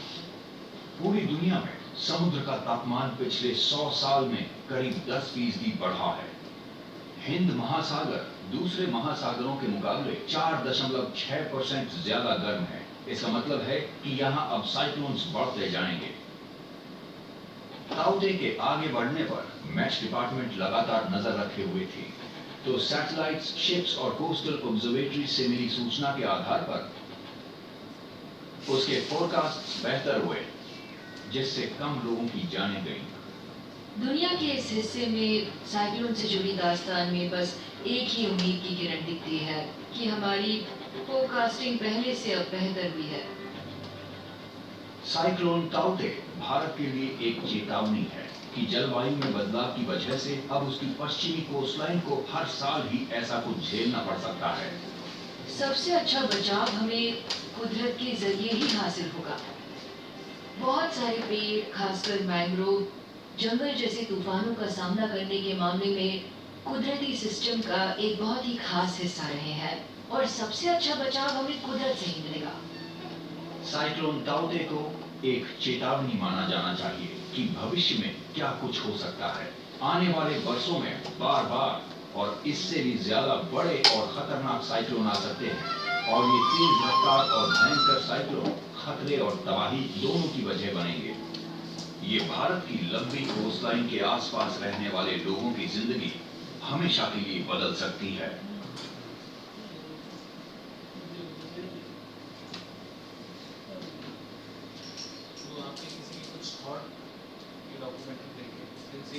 हमारी स्टेट की थी सेम ऐसा जो हुआ वो अभी पिछले 2-3 महीने में भी हमने देखा साइक्लोन रिपोर्टर ने। हमारे यहाँ दीव में आया था आज, ये था हाँ, 150 किलोमीटर की शायद स्पीड से आया होगा और फिर से पहले हमारे दीव में आया। शाम को शायद 10 से 11 बजे पहले हमारे साइड आया। फिर वेरावल साइड जाना था उसको, पर थोड़े आगे केसरिया वहाँ पर गया और फिर से वापस आया और करीब 2 बजे तक वहाँ पर वो साइक्लोन ने मंडराता रहा और 2 बजे के बाद वो आगे वेरावल कोलिना साइड फिर से गए और बहुत भयंकर। जैसे हम इधर के डोर है, डोर के पास हम 3 डोर है मेरे घर में, तो वहाँ पर हम बैठे थे तो पहला डोर बंद था, दूसरा डोर बंद था, तीसरा डोर बंद था। तो तीसरे डोर पर हम बैठे तो ऐसा पवन आता है कि तीसरे डोर तक हवा आती है, इतना भयंकर। फिर खिड़कियाँ जो पैक की थी हमने, 2 साइड से पैक होती है, पैक की थी, तो वो भी टूट गई इतना भयंकर। जो मेरे दादी माँ थे उसने बोला कि पहले 2000 की साल में भी ऐसा साइक्लोन आया था उधर, तो उससे तो 10 गुना ज्यादा था ये, इतना भयंकर। मोस्टली जो हमारे गुजरात के आस वाले जो साइक्लोन्स होते हैं वो मेन वाले ट्रॉपिकल साइक्लोन जिसे हम कहते हैं वो पीरियड में आते हैं। तो जैसे GSDMA की भी तैयारी मानसून के पहले हो जाती है शुरू थोड़ा थोड़ा। और किसी का कोई एक्सपीरियंस है, कोई सजेशन?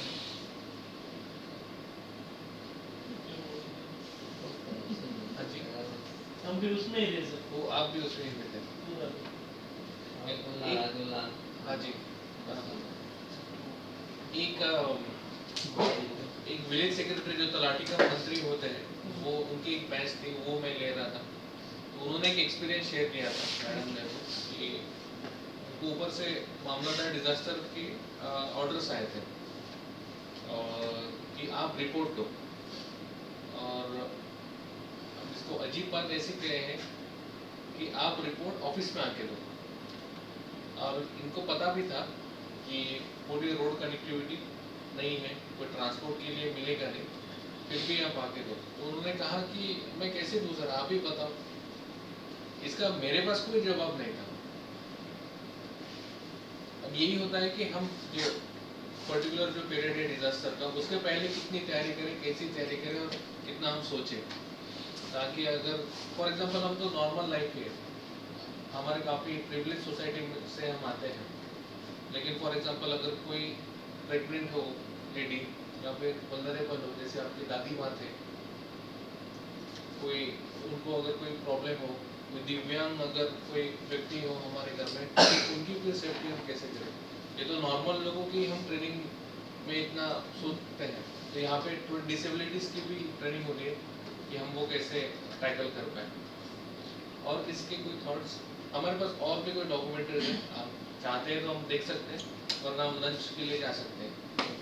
लंच देखना है तो आपका, हमारे पास चॉइस है। मैं थोड़ा आपको रिव्यू दे देता हूँ कि कौन से डॉक्यूमेंट्री में क्या है।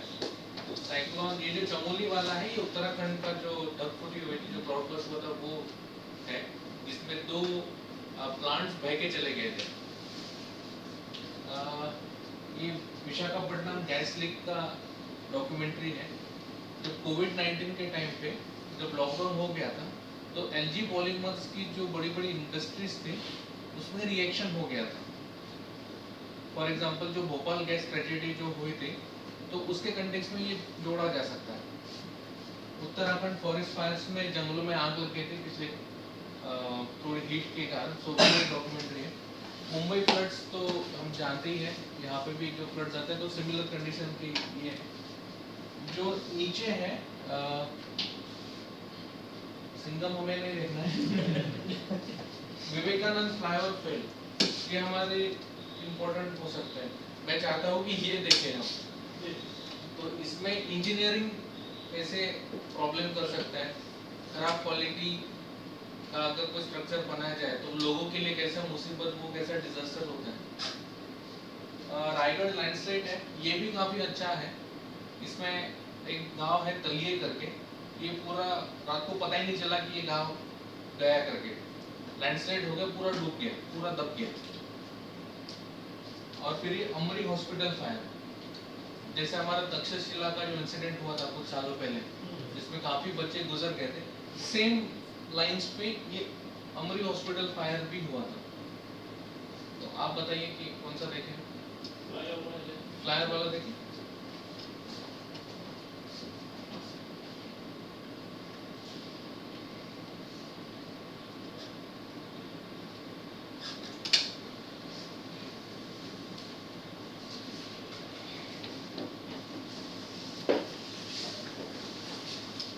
भारत दुनिया का दूसरा सबसे ज्यादा आबादी वाला देश, हाथ से इसके लिए कोई नई बात नहीं।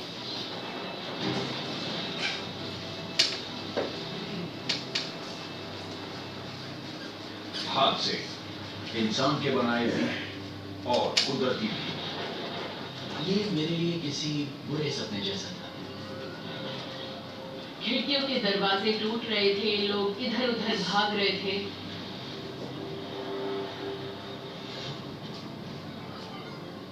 ये हादसा हमें दिखाता है कि हमें क्या नहीं करना चाहिए। यूं कहिए कि अफरा तफरी, एब्सोल्यूट क्योस।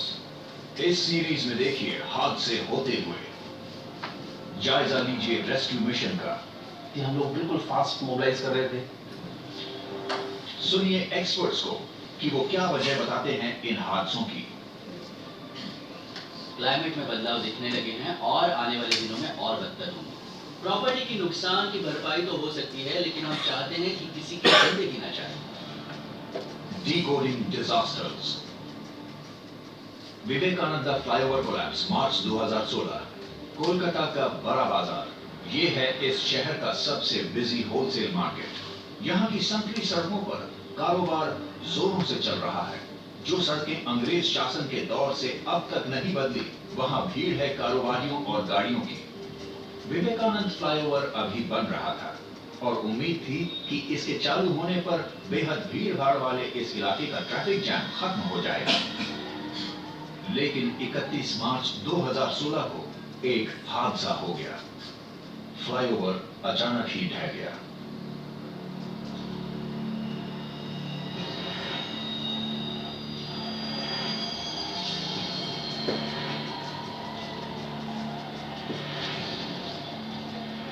और ये हादसा हुआ एक व्यस्त दोपहर में।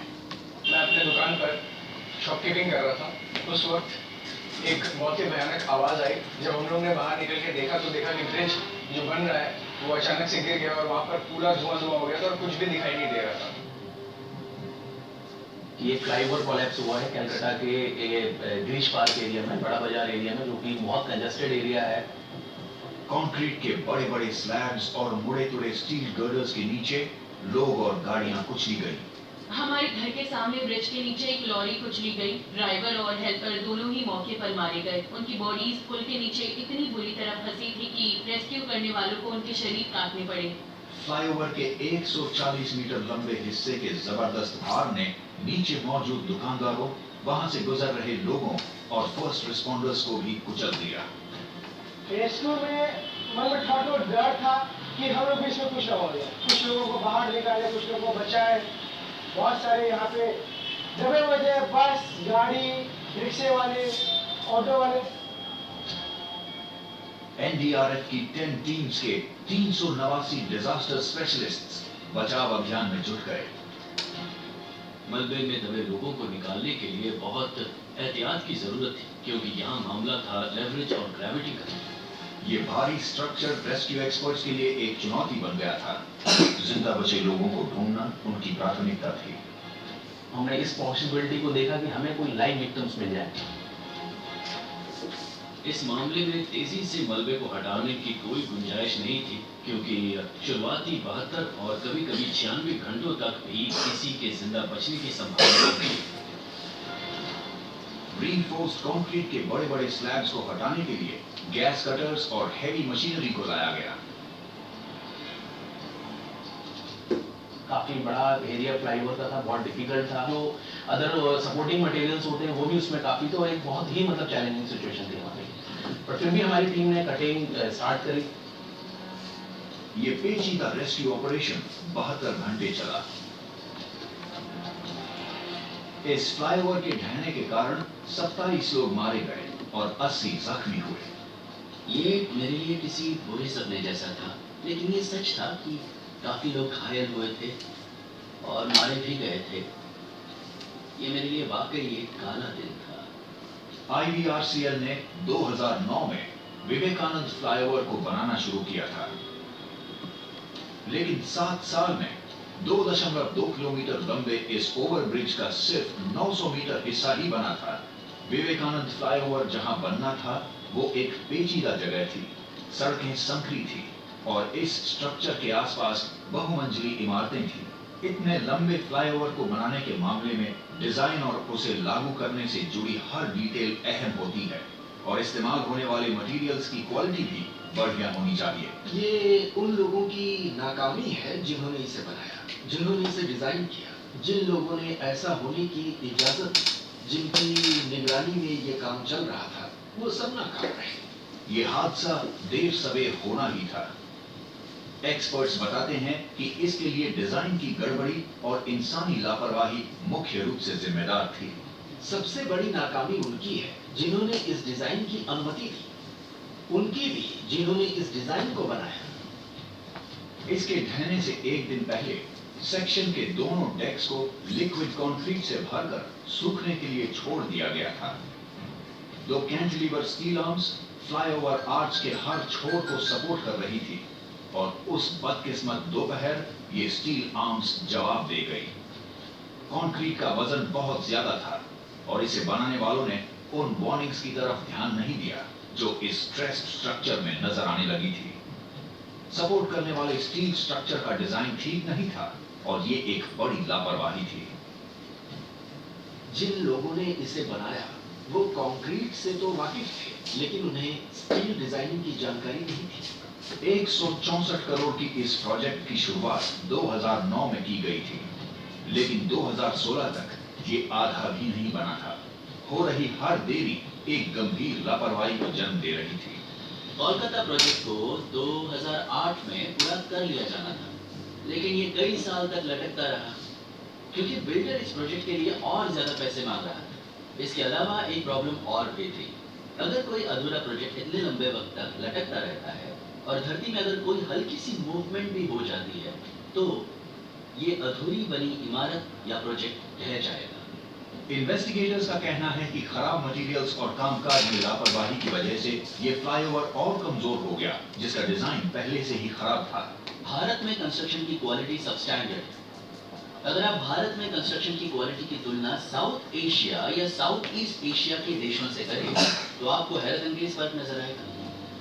काफी देरी होने के कारण अहम क्वालिटी चेक्स और देखरेख भी नहीं हो पा रही थी। क्वालिटी चेक सिस्टम पूरी तरह तहस नहस हो गया। नहीं तो ऐसे क्वालिटी इश्यूज इतनी आसानी से कभी नहीं होते, क्योंकि जो मटेरियल है वो खराब होने लगा। हो सकता है कि उस मटेरियल की क्वालिटी खराब हो इस वजह से, या हो सकता है कि जितना मटेरियल चाहिए था उतना इस्तेमाल न किया गया हो। कई लेवल्स पर हुए भ्रष्टाचार की वजह से इस प्रोजेक्ट के असफल होने की आशंका और बढ़ गई। इस देश में हमारी ज्यादातर समस्याओं की जड़ में भ्रष्टाचार होता है और कंस्ट्रक्शन सेक्टर और अर्बन सेक्टर में ये भ्रष्टाचार कुछ ज्यादा ही होता है। वहाँ ये बड़ी समस्या है। तो अगर आप किसी कंपनी के पिछले ट्रैक रिकॉर्ड की अनदेखी करते हैं तो इसका मतलब है कि भ्रष्टाचार न सही मिलीभगत तो जरूर है। कंस्ट्रक्शन कंपनी ने विवेकानंद फ्लाईओवर को ढहने को एक्ट ऑफ गॉड यानी ऊपर वाले की नियति बताई। अपने पहले बयान में कंपनी ने कहा कि ये एक्ट ऑफ गॉड है और इस मामले में कोई कुछ नहीं कर सकता, लेकिन मैं ये नहीं मानता। कोई भी इंजीनियर ये वजह स्वीकार नहीं करेगा। जांच पड़ताल की गई तो पता चला कि ये हादसा सचमुच इंसान की हरकतों का नतीजा था। लेकिन ये कारीगरी थी इंसानों की और एक ऐसी व्यवस्था की जिसके विफल होने की संभावना थी। ये हादसा इंसानी गलतियों के कारण हुआ और कंस्ट्रक्शन कंपनी ही पूरी तरह इसके लिए जिम्मेदार है। इस फ्लाईओवर का ढहना पुराने शहरों और अंधाधुंध तरीके से हो रहे आधुनिकीकरण के बीच के दुखदाई क्लेश को दिखाता है। शहर विकसित होते जाते हैं और उन्हें शक्ल देता है उनका ट्रांसपोर्ट सिस्टम्स। कोलकाता जैसे पुराने शहरों का इंफ्रास्ट्रक्चर बेहद भीड़भाड़ की वजह से अपनी आखिरी सीमा तक पहुंच चुका है। कंजेस्शन यानी भीड़-भाड़ दुनिया के हर शहर की ही एक समस्या बन गई है। थोड़ी बहुत भीड़-भाड़ तो ठीक है, लेकिन ज्यादा नहीं। देखने में यह आया है कि भारत के कुछ शहर दुनिया के सबसे भीड़-भाड़ वाले शहर बन गए हैं। 2020 के एक ग्लोबल सर्वे में मुंबई भीड़भाड़ के मामले में बगोटा और मनीला के साथ दूसरे नंबर पर रहा। बेंगलुरु छठे नंबर पर और दिल्ली 8वें नंबर पर थी। कार्स और टू व्हीलर्स को खरीदना ज्यादा आसान होता जा रहा है, जिससे ये समस्या और बढ़ी है। भारत में दुनिया का 5वां सबसे बड़ा व्हीकल मार्केट है। यहाँ बिकते हैं करीब 30 लाख लाइट ड्यूटी व्हीकल्स और 10 लाख कमर्शियल व्हीकल्स। पिछले 8 साल में पूरे भारत में प्राइवेट व्हीकल्स की संख्या 20% बढ़ गई है। मुंबई में सबसे ज्यादा तेज बढ़ोतरी हुई है। वहां है 40 लाख गाड़ियां, दिल्ली में है 10 लाख और कोलकाता में 18 लाख। फ्लाईओवर्स जैसे शहरी विकल्प भीड़ भाड़ का सामना करने का एक रास्ता है। एलिवेटेड कॉरिडोर्स पर करोड़ों की लागत आती है और ये हमेशा सबसे अच्छे समाधान नहीं होते। ये कहा जा सकता है कि फ्लाईओवर्स समस्या हल नहीं करते हैं, या ये कहा जा सकता है कि ऐसे फायदे हासिल करने के दूसरे और कई तरीके भी मौजूद हैं। दुनिया भर से ऐसे बहुत से सबूत मिले हैं जहां भी लोगों ने, ट्रैफिक इंजीनियर्स ने सड़कों की क्षमता बढ़ाकर भीड़ भाड़ कम करने की कोशिश की है। ज्यादा नेटवर्क्स, एलिवेटेड रोड्स और फ्लाईओवर्स बनाए हैं। बहुत जल्दी वो फिर से भीड़ भाड़ का शिकार हो जाते हैं, यानी कोई राहत मिलती नहीं। ट्रांसपोर्टेशन एक पेचीदा मुद्दा है। पूरी दुनिया के शहर इससे जुड़े दबावों का सामना करने के लिए अपनी सड़कों को फिर से इवैल्यूएट और री इंजीनियर कर रहे हैं। पूरी दुनिया में ही शहर फ्यूचर रेडी ट्रांसपोर्ट सिस्टम्स को विकसित कर रहे हैं। हम लैटिन अमेरिका और यूरोप के शहरों से कई सबक सीख रहे हैं, जैसे कि कार्स के लिए और ज्यादा नेटवर्क्स पर निर्भर करने की बजाय हमें पब्लिक ट्रांसपोर्ट और बाइसिकल्स के लिए भीड़ भाड़ से मुक्त और ज्यादा लेन्स पर निर्भर करना पड़ेगा। इस बात के सबूत नहीं मिले हैं कि फ्लाईओवर से शहर में भीड़ भाड़ कम हो जाती है, और इसलिए डेनमार्क में अब फ्लाईओवर कार के लिए नहीं बल्कि बाइसिकल के लिए बनाए जा रहे हैं। न्यूयॉर्क सिटी पब्लिक स्पेसेस के मामले में एक्सपेरिमेंट कर रहा है। भीड़ भाड़ वाली सड़कों की जगह ले रहे हैं पेडेस्ट्रियन प्लाजास। अब शहर उन पुराने स्ट्रक्चर्स को हटा रहे हैं जो एक ग्रीन फ्यूचर के साथ मेल नहीं खाते। 2004 में सियोल में एक एलिवेटेड रोड को गिरा दिया गया, जिसे 1980 के दशक में बनाया गया था। उन्होंने एलिवेटेड हिस्से को गिराकर स्ट्रीम को बहाल कर दिया और उस जगह खूबसूरत लैंडस्केपिंग कर दी। सड़क के साथ साथ चलने और साइकिलिंग के लिए एक रास्ता बना दिया। भारत के शहरों को अब ट्रांसपोर्ट से जुड़ी अपनी समस्याओं को हल करने के लिए खास तरह के समाधान निकालने होंगे। भारत के शहर बहुत भीड़ भाड़ वाले हैं, तो वहाँ कुछ तो करना ही होगा। जैसे कि हम सड़कों को सुधार सकते हैं, ट्रांसपोर्ट की शक्ति बदल सकते हैं, लेकिन इसके अलावा एक और काम कर सकते हैं। हम लोगों को बढ़ावा दें कि वो कार्स के बजाय जितना हो सके उतना बसेस का इस्तेमाल करें। शहरों में रह रहे लोगों को इस तरह के बदलावों के लिए तैयार होना होगा। हमें किसी न किसी तरीके से इंसेंटिव्स और डिसइंसेंटिव्स इस्तेमाल करने होंगे, ताकि पहले से ज्यादा लोग पब्लिक ट्रांसपोर्ट इस्तेमाल करें, पैदल चलें या साइकिल चलाएं। इस फ्लाईओवर को गिरे हुए अब करीब 5 साल हो गए हैं। वेस्ट बंगाल गवर्नमेंट ने अब इस विवेकानंद फ्लाईओवर को पूरी तरह नष्ट करने का हुक्म जारी कर दिया है। फ्लाईओवर ढहने की वजह से 27 लोगों की जान गई और अब इस पुल को अब गिराया जा रहा है। कोलकाता अब भी ट्रांसपोर्ट से जुड़ी मुश्किलों का हल ढूंढ रहा है।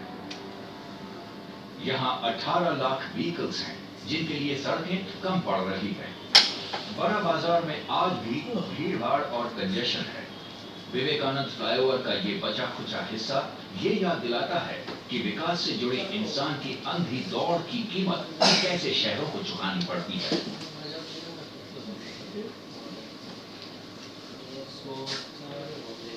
ये था हमारा सेशन। तो अभी हम लंच के लिए जाते हैं, शाम 2 बजे आते हैं।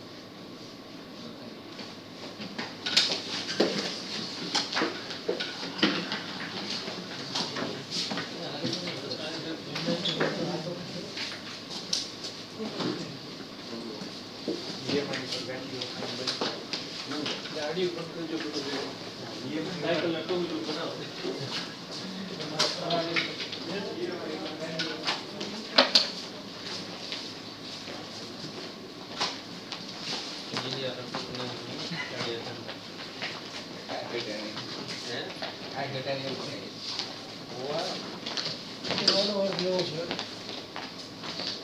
प्रॉब्लम होते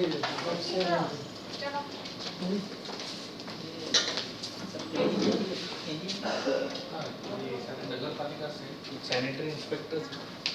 अच्छा सब सैनिटरी इंस्पेक्टर है? नहीं सब नहीं, कुछ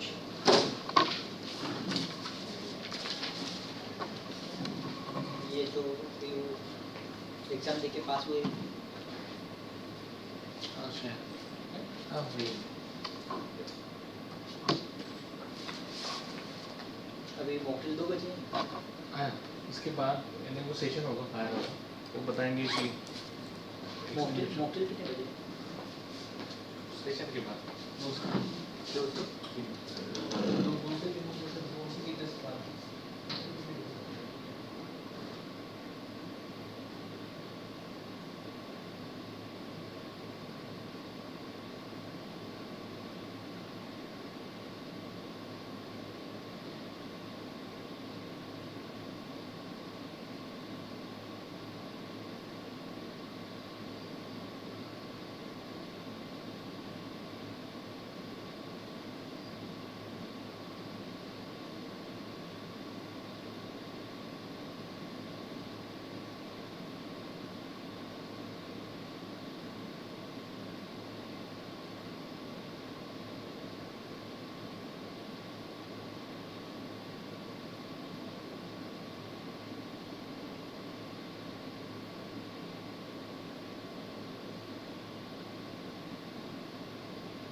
हिमांशु आपको मिले थे ना? हाँ जी, हाँ जी। हाँ, तो हम लोगों का ट्रेनिंग हो गया 1 महीने जैसे भी। अच्छा, 1 महीने जैसे भी।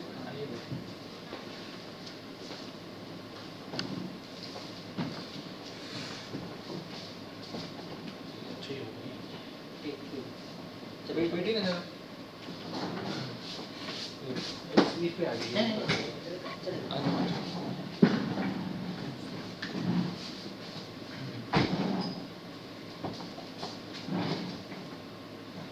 ફોટો જોઈને તમને શું લાગે છે?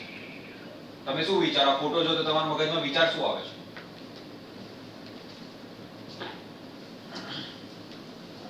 યસ, એનીવન, કઈ બી કોઈ બી તમારા મનમાં વિચાર આવે તો તમે શેર કરી શકો છો. એનો તો ફ્લેટ હતો. હા, ફ્લેટ, વેરી ગુડ. પછી આખા મતલબ જે અંદરની સાઈડમાં બધે આગ લાગી છે. આગ લાગી છે. તમને કઈ કામ અજુગતું લાગે છે આમાં જોઈ? ફાયર સેફટી નો જ્ઞાન હોત ને હોત તો આવું ન બને. કહી શકાય. યસ, ગ્રીસ લગાવી છે. ફાયર નો બોમ્બ નાખો છે. ગ્રીસ લગાવી છે. યસ, કોણ બોલ્યું? Very good. જો અહીંયા ગ્રીસ છે, જાળી છે. આ બી મતલબ આ કેસ તો થોડો બી સારો છે કેમ કે આમાં ઓપનેબલ જાળી છે. ઘણી જગ્યાએ ફ્લેટમાં શું કરે છે, પેકો પેક સીલ પેક હોય એટલે જાળી આખી તમે ખોલી ના શકો એને. એવી જાળીઓ અત્યારે અમદાવાદમાં તમને ઘણા વિસ્તારોમાં જોવા મળશે. એ સિક્યુરિટી રીઝન માટે પોતાના બાલ્કનીમાં લોકો લગાવે છે. પણ કોઈ આવી મેજર ઇમરજન્સી થાય કેમ કે ઘરમાં આગ લાગવાની શક્યતા ભરપૂર છે. મેં તમને કીધું, આપણે પ્રીવિયસ સ્લાઇડમાં જોયું કે આપણે આગ બધી જગ્યાએ લાગી શકે છે. તો આ ગાડી પેક હોય ને તો શું થાય, જ્યારે ફાયર બ્રિગેડ આવે, ફાયર બ્રિગેડની ગાડી આવી, એ લોકો એમનું હાઇડ્રોલિક ટર્નટેબલ લીડર મોકલ્યું, ત્યાં ઉપર ગયું, ઉપર જઈને જોયું કે ભાઈ જાળી લગાડેલી છે. પછી જાળી લગાડી એમને તો ખબર ના હોય નીચેથી, ઉપર જઈને જોવે, પછી પાછું એ લોકો નીચે આવવું પડે કટર લેવા માટે. એટલામાં અને કાપવામાં બી 5 થી 10 મિનિટ નીકળી જાય તમારે એ જાળી કાપવામાં. અને એટલામાં તો આગ એટલી બધી ફેલાઈ જાય, ધુમાડો એટલો બધો પસરી જાય કે કોઈ બી વ્યક્તિ એના એક્સપોઝરમાં આવે તો એનું સડન ડેથ થઈ શકે છે. થઈ ગયું?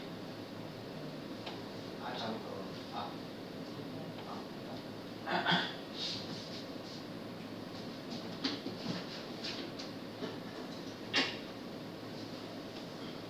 તો આ ક્લાસિફિકેશન છે. ફાયરને અલગ અલગ ક્લાસમાં ડિવાઈડ કરવામાં આવ્યું છે. આનું રીઝન એ છે કે તમે બધી પ્રકારની ફાયરને પાણીથી ના ઓલવી શકો. ફોર એક્ઝામ્પલ, પેટ્રોલની ફાયર છે તો તેમાં તમે પાણીનો ઉપયોગ કરી શકશો? પેટ્રોલની ફાયર લાગી છે, પાણીનો ઉપયોગ કરી શકો? નહીં કરી શકો. પણ મોસ્ટલી આપણા મગજમાં કેવી પેલી ભ્રમતા હોય કે આપણે કોઈ બી આગ લાગે એટલે પાણી નાખવા. ફોર એક્ઝામ્પલ, ઇલેક્ટ્રિકલની ફાયર છે, ઇલેક્ટ્રિકલ ફાયર થઈ છે ત્યારે તમે પાણી નાખી શકશો? CO2. યસ, CO2 નાખી શકાય. પણ મેજરલી શું હોય આપણો કોન્સેપ્ટ કે ભાઈ કોઈ બી જગ્યાએ આગ લાગે એટલે શું નાખવાનું? સૌથી પહેલા કોઈ કોમન વ્યક્તિને બી તમે રસ્તામાં જતા પૂછ્યો ને કે ભાઈ આગ લાગી છે શું કરવાનું, તો સીધો પાણી જ નાખશે. એ જોશે નહીં કે ભાઈ કયા પ્રકારની ફાયર છે, ઇલેક્ટ્રિકલ ફાયર છે, પેટ્રોલની ફાયર છે, ડીઝલની ફાયર છે, ગેસ ફાયર છે, એ નહીં જોવે. આગ લાગી છે એટલે સીધું પાણી જ નાખશે. ઓકે, તો એટલા માટે આ ક્લાસિફિકેશન કરવામાં આવ્યું છે કે અલગ પ્રકારની ફાયરને અલગ પ્રકારનો એક્સટિંગ્વિશિંગ મીડિયા કરીને આપણે એક્સટિંગ્વિશ કરી શકીએ છીએ. તો પહેલો છે ક્લાસ A. તો ક્લાસ A માં આપણે એવા પદાર્થો લઈશું જે સોલિડ છે અને કમ્બસ્ટિબલ છે. જે ઘન પદાર્થ સોલિડ છે અને કમ્બસ્ટિબલ છે. ફોર એક્ઝામ્પલ, લાકડું, પ્લાસ્ટિક, પેપર, પછી કપડા, આ બધું સોલિડ છે અને કમ્બસ્ટિબલ છે. Is that clear? ક્લિયર થઈ ગયું? ઓકે. બીજું છે ક્લાસ B. ક્લાસ B માં ફ્લેમેબલ લિક્વિડ્સ એટલે કે પ્રવાહી છે અને જ્વલનશીલ છે. એના એક્ઝામ્પલ શું આપશો તમે? પેટ્રોલ, ડીઝલ, કેરોસીન, જે બી વસ્તુ પ્રવાહી ફોર્મમાં છે અને સળગી શકે એવું છે એને આપણે ક્લાસ B માં કન્સિડર કરીશું. પછી છે ક્લાસ C. ક્લાસ C માં ફ્લેમેબલ ગેસીસ. ગેસીસમાં આપણે કયા લઈશું? જે બી વસ્તુ ગેસ ફોર્મમાં છે અને સળગી શકે એવું છે. તો આ 3 મેજર ક્લાસિફિકેશન છે જે આપણને રોજિંદા જીવનમાં જોવા મળે. તમારા ઘરમાં ત્રણે માંથી 2 વસ્તુ તો અવેલેબલ હશે જ અને કોકના ઘરમાં 3 પણ હશે. બરાબર? તમારા ઘરમાં બેડ છે, ફર્નિચર છે તો ક્લાસ A આવી ગયું. પછી જો કેરોસીનનું પ્રાઇમસ હોય કોઈની પાસે તો કેરોસીન આવી ગયું, કાં તો તમારી પાસે ગાડી છે, ગાડીમાં તમારે પેટ્રોલ છે, તો એ પણ કયા ક્લાસમાં આવ્યું? ક્લાસ બી. પ્લસ બધાના ઘરમાં અત્યારે તો એલપીજી સિલિન્ડર્સ, તો ક્લાસ સી પણ આવ્યું. એટલે મેજરલી આપણા રોજિંદા જીવનમાં 3 ક્લાસની ફાયર આપણને ફેસ કરવાની આવે. અને ક્લાસ ડી ફાયર એ મેટલ ફાયર છે જે ઇન્ડસ્ટ્રીઝમાં વધારે જોવા મળે.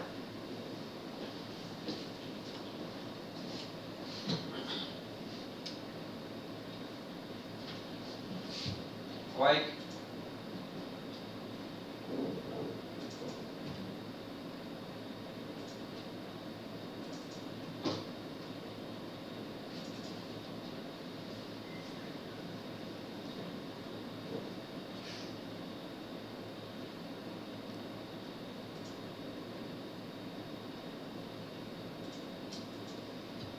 इसको डाउनलोड करना.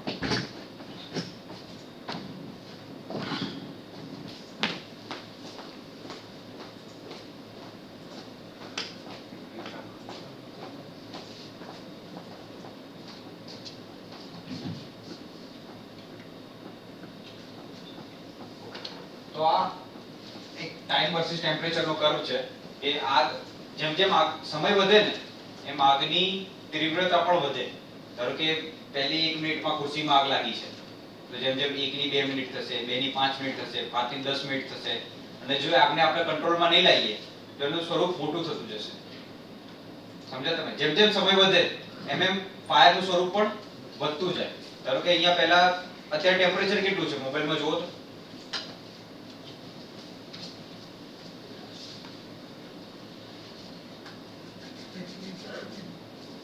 યસ, રૂમનું ટેમ્પરેચર કેટલું છે અત્યારે? 24. બરોબર. આગ લાગશે એટલે શું થશે? અહીંયા તાપમાન વધશે, અને જેમ જેમ આગનો સમય પસરતી જશે એમ એમ તાપમાન વધતું જશે. અને એક સમય એવો પણ આવે કે 1000 ડિગ્રી સેલ્સિયસ પહોંચી જાય, બહુ મોટી ફાયર થઈ જાય ત્યારે 500 ડિગ્રી સેલ્સિયસ પહોંચી જાય.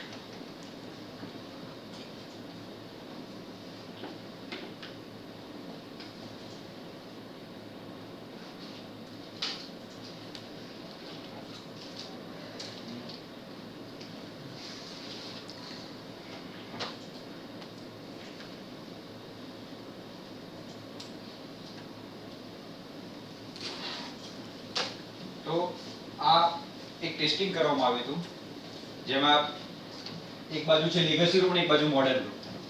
લીગસી રૂમ એટલે સર તમે જ્યારે 25 વર્ષ પહેલા જે ઘરમાં રહેતા હતા ને એ ઘર, અને મોડર્ન રૂમ એટલે અત્યારે જે તમે ઘરમાં રહો છો ને એ ઘર. આ બંનેનું કમ્પેરિઝન છે. બંનેમાં એક સાથે ફાયર સ્ટાર્ટ કરવામાં આવે છે અને જોવામાં આવે છે કે કેટલી ઝડપી ફાયર સ્પ્રેડ થાય છે. આ નીચે જે છે ટાઈમર છે, એ ટાઈમ બતાવે છે. તો આ વિડિયો જોવાનો છે ને તમારા ઓબ્ઝર્વેશન શેર કરવાના છે.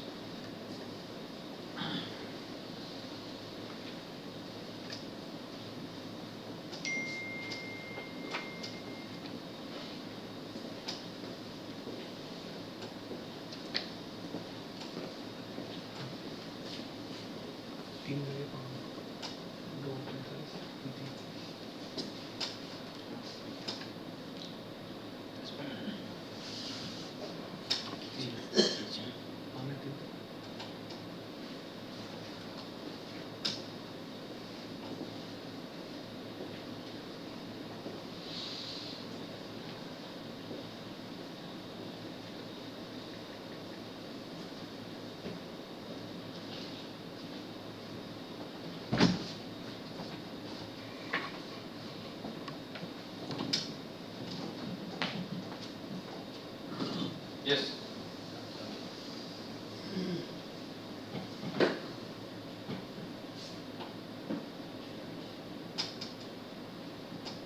મોડર્ન એટલે હાલમાં જે રૂમ ઘરમાં આપણે રહીએ છીએ ને એ, પેલું 25 વર્ષ પહેલાનું છે ફર્નિચર અત્યારનું છે.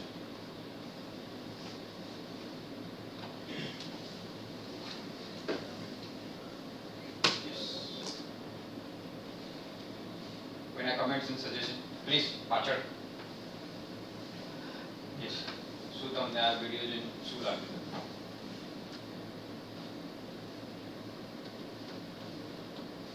Anyone? પહેલા કેવું હતું કે ભાઈ જૂના ઘરમાં બધી ફર્નિચર કે એટલું બધું હતું, ખાલી દિવાલ ને એવું બધું ચણી દેતા અને ખુરશી ને એ બધું સ્ટીલનું ને એ હતું. અત્યારે શું છે, આ ખુરશી છે એ ફાઈબરની આવી ગઈ, બારી છે આખી બદલાઈ ગઈ છે. પેલા લાકડાની બારી હતી એટલે વાર લાગતી સળગતા. અત્યારે મોડર્ન આપણે ફાઈબરની છે બારી એ ટાઈપનું, પછી ત્યાં પડદા મૂકી એટલે વધારે આગ લાગે. એ રીતનું ફર્નિચર આખું વધારે થઈ ગયું એટલે વધારે આગ લાગે. પહેલાના જમાનામાં એવું કઈ સાદું હતું નહીં. પેલા મોટો પટારો હતો, પટારામાં બધા કપડાના અંત બધું રાખતા. હવે લાકડાના બધા અંદર ફર્નિચર ને બધું થઈ ગયું એટલે વધારે આગ લાગવાની શક્યતા છે.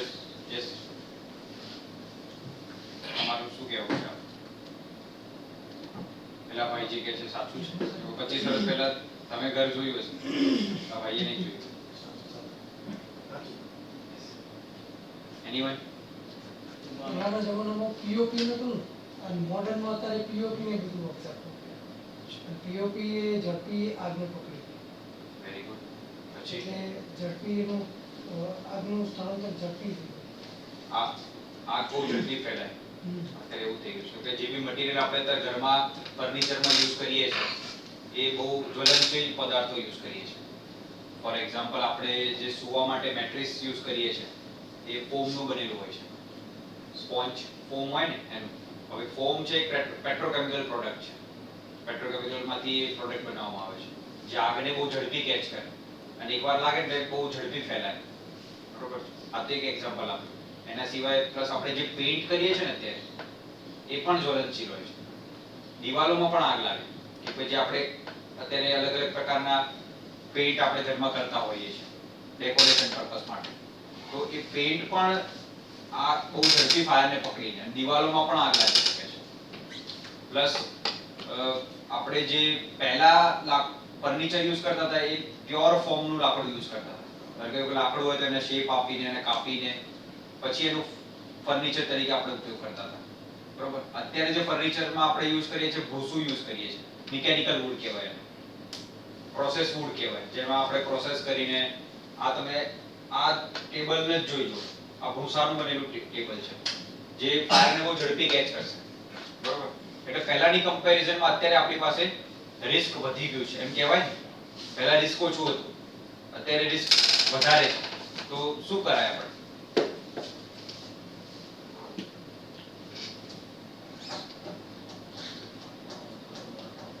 શું કરી શકીએ આપણે? ધારો કે તમે જુઓ કે અહીંયા 30 મિનિટ છે ઓલમોસ્ટ અને અહીંયા 3 મિનિટ. અને જે બી પહેલા ફાયર સ્ટેશન ડિઝાઇન કરવામાં આવતા હતા કોઈ બી જગ્યાએ તો આને ધ્યાનમાં રાખીને કે ભાઈ રિસ્પોન્સ ટાઈમ 10 થી 15 મિનિટમાં ફાયર બ્રિગેડની ગાડી ત્યાં પહોંચી જશે અને આગને કંટ્રોલ કરી લેશે. પણ હવે તો 3 મિનિટ જ થઈ ગઈ છે. 3 મિનિટમાં આપણે અહીંયાની વાત નહીં, વર્લ્ડમાં એવી કોઈ ફાયર સર્વિસ નથી જે 3 મિનિટમાં તમારા ઘરે પહોંચી જાય. તમારા ઘરે આગ લાગી હોય ને તમે ફોન કરો ફાયર બ્રિગેડને અને વિધિન 3 મિનિટ્સમાં તમારા ઘરે પહોંચી જાય એવી વર્લ્ડમાં કોઈ ફાયર સર્વિસ નથી. તો આ વિડિયો ઉપરથી આપણને શું શીખવા મળે છે?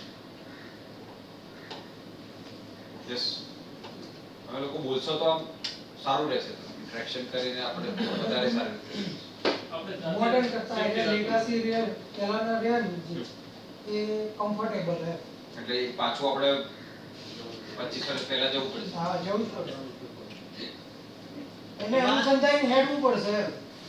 એમાં આગ માટેના જે સિલિન્ડર આપણે જે ફાયર માટે મૂકીએ છીએ ને બધી જગ્યાએ એ બધા બિલ્ડિંગમાં ની જગ્યાએ અવેલેબલ હોવા જોઈએ ને. બધા જે રેસિડેન્શિયલ જે લોકો હોય એ લોકોને આનું નોલેજ હોવું જોઈએ. જેમ તમે અત્યારે ટ્રેનિંગ એવું છે કે આપણે બધા જે ટ્રેનિંગ કરીએ એ લોકોને નોલેજ આવે કે જો નાની આગ જ્યારે લાગે ત્યારે કઈ ફાયર ABC 3 પ્રકારની આવે છે એમાં કયો ક્યારે યુઝ કરવાનો, ત્યારે ઝડપથી ઉપયોગ કરી અને આગ જલ્દીથી મટાડી દઈએ. એ બધું આપણે ધ્યાન રાખવું પડે. બીજો આ વિડિયો પરથી આપણને શીખવા મળે છે કે આપણે ઘરમાં છીએ તો હવે 3 મિનિટમાં તો ફાયર બ્રિગેડ આવવાનું નથી અને આપણા ઘરમાં આગ લાગી તો આપણે શું કરવું જોઈએ, શું ના કરવું જોઈએ, જેથી કરીને આપણે પોતાની જાન બચાવીએ પ્લસ આપણા જે સ્વજનો હોય પરિવારજનો હોય એમની પણ જીવ બચાવીએ. કેમ કે 3 મિનિટમાં ફાયર બ્રિગેડ તો આવવાની નથી એટલે આપણે જ રિસ્પોન્સિબલ છીએ બધા માટે. જે ઓક્યુપન્ટ્સ છે એ પોતે રિસ્પોન્સિબલ છે પોતાની સેફટી માટે. ઓકે, આ વિડિયો પરથી આપણને શીખવા મળે છે. એટલા માટે ફાયર સેફટીના આપણને બેસિક્સ ખબર હોવી જોઈએ. ધારો કે શું થાય તો શું કરવું જોઈએ, શું ના કરવું જોઈએ. જો આપણને ખબર હોય અને તો આપણે ઈઝીલી આ ઇમરજન્સી આવે ને આપણે ફેસ કરી શકીએ.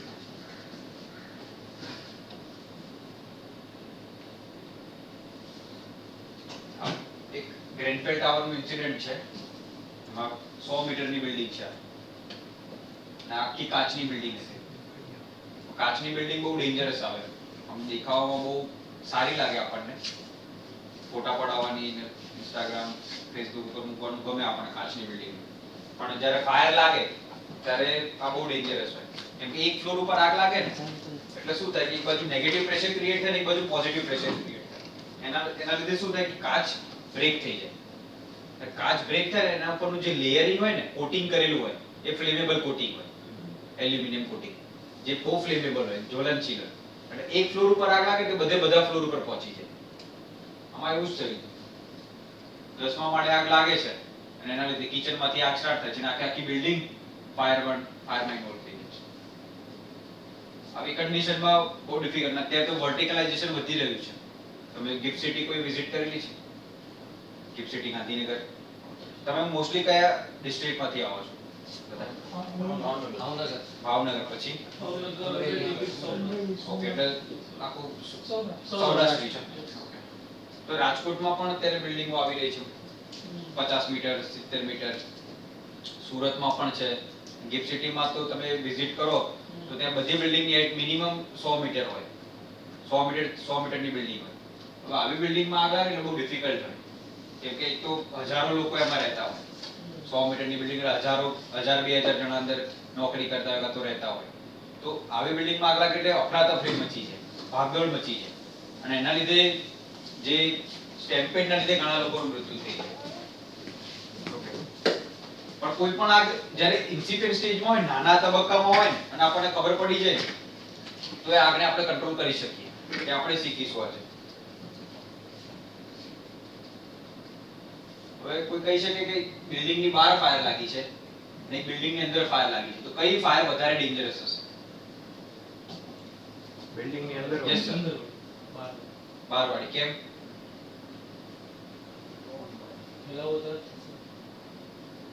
ઓકે, ફેલાવો કઈ રીતે થશે? આપણે ટ્રાયેંગલ જોયું તો ફાયરનું 3 વસ્તુ એને મળવી જોઈએ: ઓક્સિજન, હીટ અને ફ્યુલ. 3 વસ્તુ મળે તો જ એનો ફેલાવો થાય. ધારો કે ડિપેન્ડ કરે કઈ સિચ્યુએશન છે. ધારો કે ફોરેસ્ટમાં ફાયર લાગી હોય તો બહારની ફાયર વધારે ડેન્જરસ છે. કેમ કે એને ફ્યુલ મળી રહે તો કન્ટિન્યુઅસલી એ ચાલ્યા કરે દિવસો સુધી. પણ મેજરલી અંદરની ફાયર વધારે ડેન્જરસ હોય. કેમ? કેમ કે અંદર લોકો રહે છે બિલ્ડિંગના અંદર. હવે બિલ્ડિંગ એક જગ્યાએ ફાયર લાગે એના લીધે જે ધુમાડો જનરેટ થશે એ બિલ્ડિંગના બીજા પાર્ટ્સમાં પણ ફેલાશે અને એના લીધે જાનહાનિ થશે પ્લસ માનહાનિ થશે. એટલે બિલ્ડિંગની અંદરની ફાયર વધારે ડેન્જરસ છે. હવે આ ટાઈમ કેટલો છે? 2:42. હા, કેટલી મિનિટ થઈ? 4 મિનિટ. 4 મિનિટ પહેલા સોફો દેખાય છે ક્લિયરલી. 4 મિનિટ પછી નથી દેખાય. આગ લાગશે ત્યારે ધુમાડો જનરેટ થશે અને ધુમાડાના લીધે તમારી વિઝિબિલિટી ઓબ્સ્કર થશે.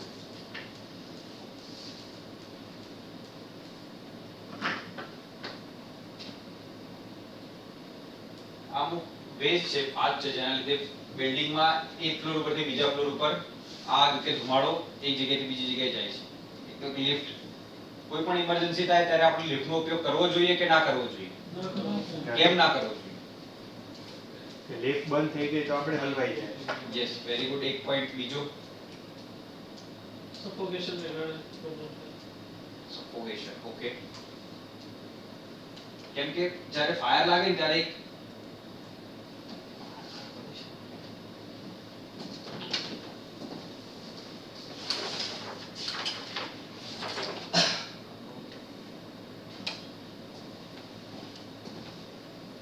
આપણે ટ્રાયેંગલ જોયું હતું ને ફાયર. કઈ કઈ વસ્તુ હતી ટ્રાયેંગલ? ઓક્સિજન, ફ્યુલ અને હીટ.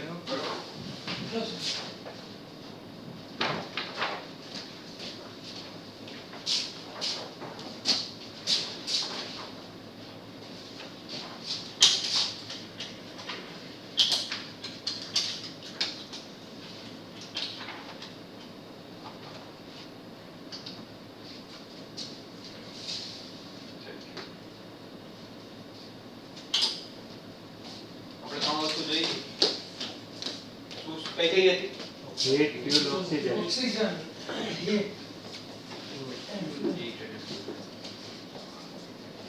ફ્યુલ કેટલા પ્રકારના હોય?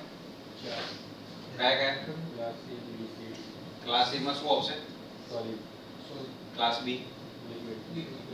Class C. Fuel plus oxygen. ફ્યુલમાં મોસ્ટલી કાર્બન કમ્પોનન્ટ્સ હોય, બરોબર? એટલે કાર્બન તો હોય જ, કોઈ બી પદાર્થ હોય ને એમાં મોસ્ટલી કાર્બન કમ્પોનન્ટ્સ હોય. પ્લસ ઓક્સિજન એટલે O2, બરોબર? એટલે આ બંનેની પ્રોસેસ થાય ને એટલે CO2 બને, કાર્બન ડાયોક્સાઇડ, બરોબર? એટલે જ્યારે બી આગ લાગે ત્યારે કાર્બન ડાયોક્સાઇડ જનરેટ થવાનો, કોઈ બી જગ્યાએ આગ લાગે ને. આ તો થઈ જ્યારે વાતાવરણમાં 21% ફાયર છે, 21% ઓક્સિજન છે ત્યારે.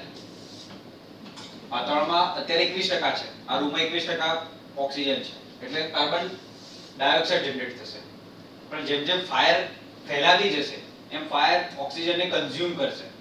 ધારો કે આ ટેબલ, 2 ટેબલ, એટલે એ આગ લાગવા માટેની જે પ્રોસેસ થવા માટે ઓક્સિજન કન્ઝ્યુમ થશે, એટલે પર્સન્ટેજ લેવલ ઓછા થશે, 21 થી નીચે જશે. ફોર એક્ઝામ્પલ 20, આ તો 19 કે 18, જેમ જેમ ઓછા થતા જશે ને એમ એમ C+O એટલે કાર્બન મોનોક્સાઇડ જનરેટ થાય. અને આ બહુ ડેન્જરસ ગેસ છે કાર્બન ડાયોક્સાઇડ કરતા. કાર્બન ડાયોક્સાઇડ તો દેખાય આપણને કે ભાઈ એનો કલર છે, એની સ્મેલ આવે આપણને, ઓડર છે. પણ જે કાર્બન મોનોક્સાઇડ છે કલરલેસ છે, ઓડરલેસ છે, એટલે તમને સ્વાદવિહીન અને ગંધવિહીન. એટલે આ રૂમમાં જો કાર્બન મોનોક્સાઇડ જનરેટ થયો હોય તો આપણને ખબર ના પડે. જ્યાં ઇનકમ્પ્લીટ કમ્બશન થતું હોય ને, ઇનકમ્પ્લીટ કમ્બશન, ત્યાં કાર્બન મોનોક્સાઇડ જનરેટ થાય. ફોર એક્ઝામ્પલ આપણું જે બોઇલર છે, ગીઝર છે, જે એમાં પણ ઇનકમ્પ્લીટ કમ્બશન થતું હોય તો જો તમે એનો રેગ્યુલર મેન્ટેનન્સ ના કરાવો તો એમાંથી પણ કાર્બન મોનોક્સાઇડ જનરેટ થાય. અને જો કાર્બન મોનોક્સાઇડ ફેલાઈ જાય બાથરૂમમાં અને જો એને તમે એક્સપોઝર લીધો તો વિધિન 2 to 3 મિનિટ્સમાં તમે અનકોન્શિયસ થઈ જાવ. 2 થી 3 મિનિટમાં તમે બેભાન થઈને તમારું મૃત્યુ પણ થઈ શકે છે. અને કોઈ બી બિલ્ડિંગની ફાયર થાય ને એટલે કાર્બન મોનોક્સાઇડ જનરેટ થાય જ છે, કેમ કે બિલ્ડિંગ ઇન્ક્લોઝડ હોય એટલે ઓક્સિજન ઓછું થવાનું, થોડા સમય પછી કાર્બન મોનોક્સાઇડ જનરેટ થશે ને કાર્બન મોનોક્સાઇડ બધી જગ્યાએ ફેલાશે. અને એ શું છે? રંગવિહીન છે અને ગંધવિહીન છે.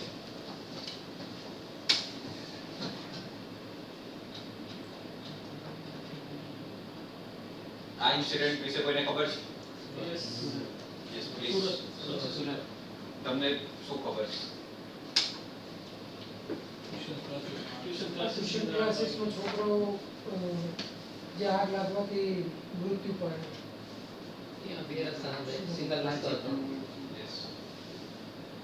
અને સિવાય બહુ મતલબ બહુ મોટું ઇન્સિડન્ટ થયું, 22 બાળકોમાં મૃત્યુ થયું.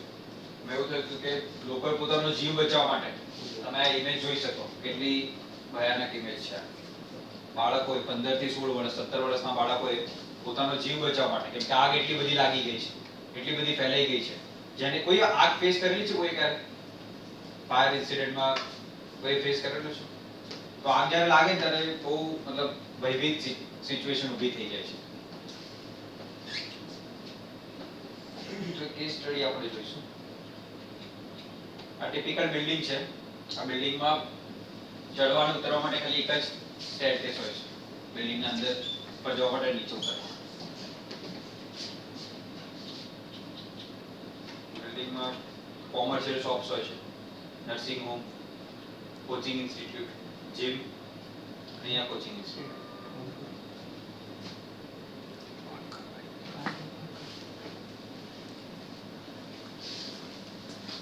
આ જે સ્ટેરકેસ વાળો એરિયા છે, આ ફ્રન્ટ સાઈડનું છે. આ બેક સાઈડમાં જે સ્ટેરકેસ છે, સીડી ઉપર ચડવા માટે નેચરલી વેન્ટિલેટેડ.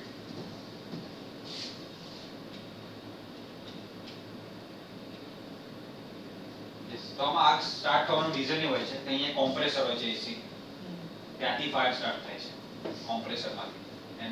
અને એની આસપાસ કોમ્પ્રેસરમાં શોર્ટ સર્કિટ થવાને લીધે ત્યાંથી ફાયર લાગે છે. અને કોમ્પ્રેસરની ફાયર કેવી હોય કે તણખા ઉડે. આમાં આગ લાગી હોય ને ઇલેક્ટ્રિકલમાં તો તણખા ઉડે, બરોબર?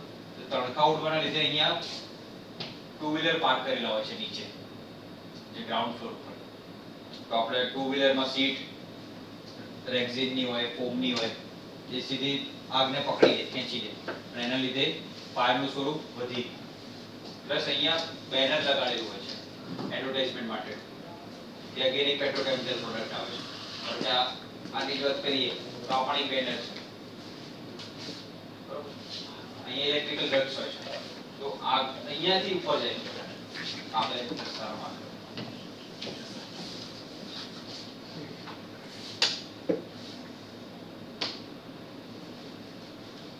અહીંયા નીચે લાગે છે, અહીંયા બે જગ્યાએથી ઉપર જાય છે ક્લિયર. એ દિવસે વિન્ડ ડાયરેક્શન પણ આ દિશામાં હોય છે, એટલે વિન્ડ ડાયરેક્શન પણ બહુ ઇમ્પોર્ટન્ટ રોલ પ્લે કરે. જો હવાની દિશા આ બાજુની હોત તો આગમાંથી જે ધુમાડો જનરેટ થયો હતો તે બહાર જ જતો રહે, પણ આ બાજુની હોય છે દિશા, એટલે જે બી ધુમાડો જનરેટ થાય એ ક્યાં જાય? ક્લાસરૂમમાં ધીરે ધીરે ભરાવા લાગે છે.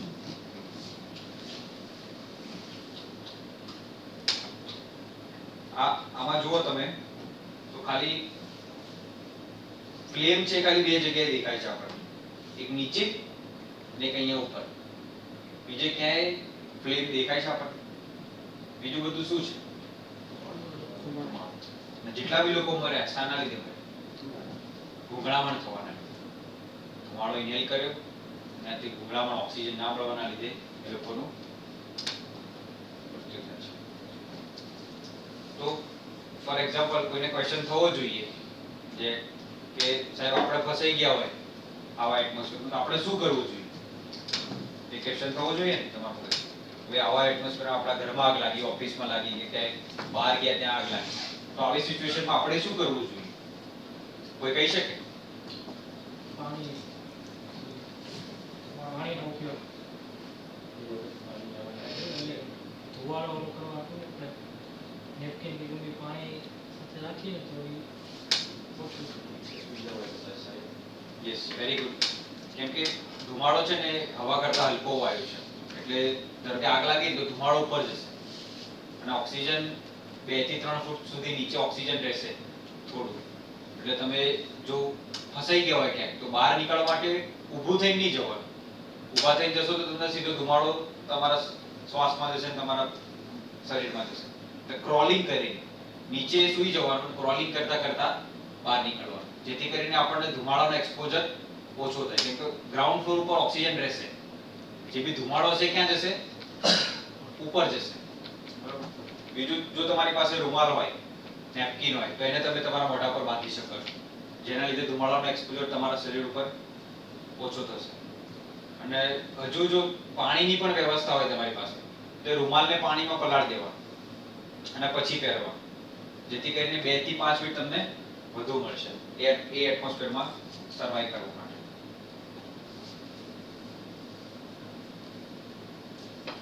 તો જે આ કેસ સ્ટડી જોઈ એના પરથી એ શીખવા મળે છે કે જે બી 75% ટાઈમ જે બી ફાયરમાં મૃત્યુ થાય છે એ સ્મોક ઇન્હેલેશન કરવાના, ધુમાડાના લીધે.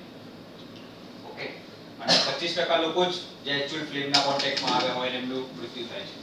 બટ 75% ટાઈમ તો ધુમાડો તમારા શરીરમાં જાય એના લીધે જ તમને નુકસાન થાય. બીજું છે ઇગ્રેસ ડિઝાઇન. આ બિલ્ડિંગમાં આપણે જોયું આગળની સ્લાઇડમાં કે ચડવા અને ઉતરવા માટે ખાલી એક જ સ્ટેરકેસ હોય છે, અને આ બિલ્ડિંગમાં બધા એક જગ્યાએ ફસાઈ ગયા હતા. આખી સ્ટેરકેસ જ ફાયરમાં ઇન્વોલ્વ છે, એટલે સ્ટેરકેસ ઉપરથી તો નીચે ઉતરી ના શકાય. એ જ જગ્યાએ જો બિલ્ડિંગમાં 2 સ્ટેરકેસ હોય, બીજી બાજુ પણ સીડી હોય, તો આપણે બીજી બાજુથી ઇઝીલી ઇવેક્યુએશન કરી નાખીએ. બસ મોડિફિકેશન એન્ડ ચેન્જીસ. એ લોકોએ જે ચોથો માળ બનાવ્યો તો ઇલીગલ બનાવ્યો, without taking any permission from municipal corporation or municipalities, અને sensitization of society towards fire safety. તો આવા ઇન્સિડન્ટો અવારનવાર બનતા રહે છે. આ જુઓ તમે, કયો વર્ષ છે? 100 વર્ષ પહેલા આવા ઇન્સિડન્ટો બનતા હતા અને અત્યારે બને છે. તો જેટલી ટાઈમ ઇન્સિડન્ટ બને તો આપણે એમાંથી કંઈક શીખીને એ મિસ્ટેક ફરીથી ના કરીએ, જેથી કરીને સેમ કાઇન્ડ ઓફ ઇન્સિડન્ટ આપણે ફરીથી ના થાય. આ એમઆરઆઈ હોસ્પિટલ છે. આમાં બેઝમેન્ટમાં ફાયર લાગે છે. કેટલી બિલ્ડિંગની છે? Basement, ground plus 7. બેઝમેન્ટમાં ફાયર લાગે છે અને બેઝમેન્ટમાં એટલી બધી ધુમાડો જનરેટ થાય છે કે ધુમાડો આખી બિલ્ડિંગમાં ફેલાઈ જાય છે. ફાયર ક્યાંય નથી ફેલાતો, પણ જે ધુમાડો છે, જે સ્મોક જનરેટ થયો છે આખી બિલ્ડિંગમાં 9 માળ સુધી ફેલાઈ જાય છે અને જેમાં 92 લોકોનું મૃત્યુ થાય છે આ ઇન્સિડન્ટમાં. હોસ્પિટલ એક બહુ ક્રિટિકલ ઇન્ફ્રાસ્ટ્રક્ચર કહેવાય. હોસ્પિટલમાં આગ લાગે ને એટલે ત્યાં ડેમેજ વધારે થાય, ત્યાં લોકોનું મૃત્યુ વધારે થાય. કેમ કે હોસ્પિટલમાં લોકો સારવાર કરવા માટે જતા હોય અને ત્યાં જો ઇન્સિડન્ટ બને તો લોકો જાતે પોતાનું ઇવેક્યુએશન કરી ના શકે. પ્લસ અમુક જે ત્યાં સારવાર માટે આવ્યા હોય એમને અમુક ઇન્જેક્શન આપેલા હોય, બાટલા ચડાવેલા હોય, એ પોતે એવી હાલતમાં ના હોય કે જાતે ઊભા થઈને બહાર જઈ શકે. ધારો કે આ રૂમમાં જ આગ લાગી હોય અને બાજુમાં તમે બેડ ઉપર હોય પણ તમારી એવી હાલત જ ન હોય કે તમે ઊભા થઈને બહાર જઈ શકો. એટલા માટે હોસ્પિટલમાં આગ લાગે એટલે બહુ વધારે મૃત્યુ થાય છે. આ જે બેન છે એમનું ચાલુ ઓપરેશન એમનું રેસ્ક્યુ કરવામાં આવે છે. એટલે બહુ ક્રિટિકલ સિચ્યુએશન ઊભી થઈ જાય જ્યારે હોસ્પિટલ છે, સ્કૂલ છે, એમ કે સ્કૂલમાં નાના બાળકો હોય અને સ્કૂલમાં આપણે જોયું ફાયર લાગવાની પોસિબિલિટી આપણા મગજમાં એક વસ્તુ નાખી દેવાય તો ફાયર લાગવાની પોસિબિલિટી બધી જગ્યાએ હોય. તમે મૂવી જોવા જાઓ તો થિયેટરમાં પણ હોય. આપણે દિલ્હીમાં એક થિયેટર હતું ત્યાં તમને ખબર 1998માં ત્યાં આગ લાગે છે અને 100 થી 150 લોકોનું મૃત્યુ થાય છે. પ્લસ મોલમાં જઈએ તો મોલમાં પણ આગ લાગી શકે. ઘરમાં હોસ્પિટલમાં જાઓ ત્યાં પણ, સ્કૂલમાં તમારા બાળકો હોય તો ત્યાં પણ પોસિબિલિટીઝ છે આગ લાગવાની. શ્રી હોસ્પિટલ 2020.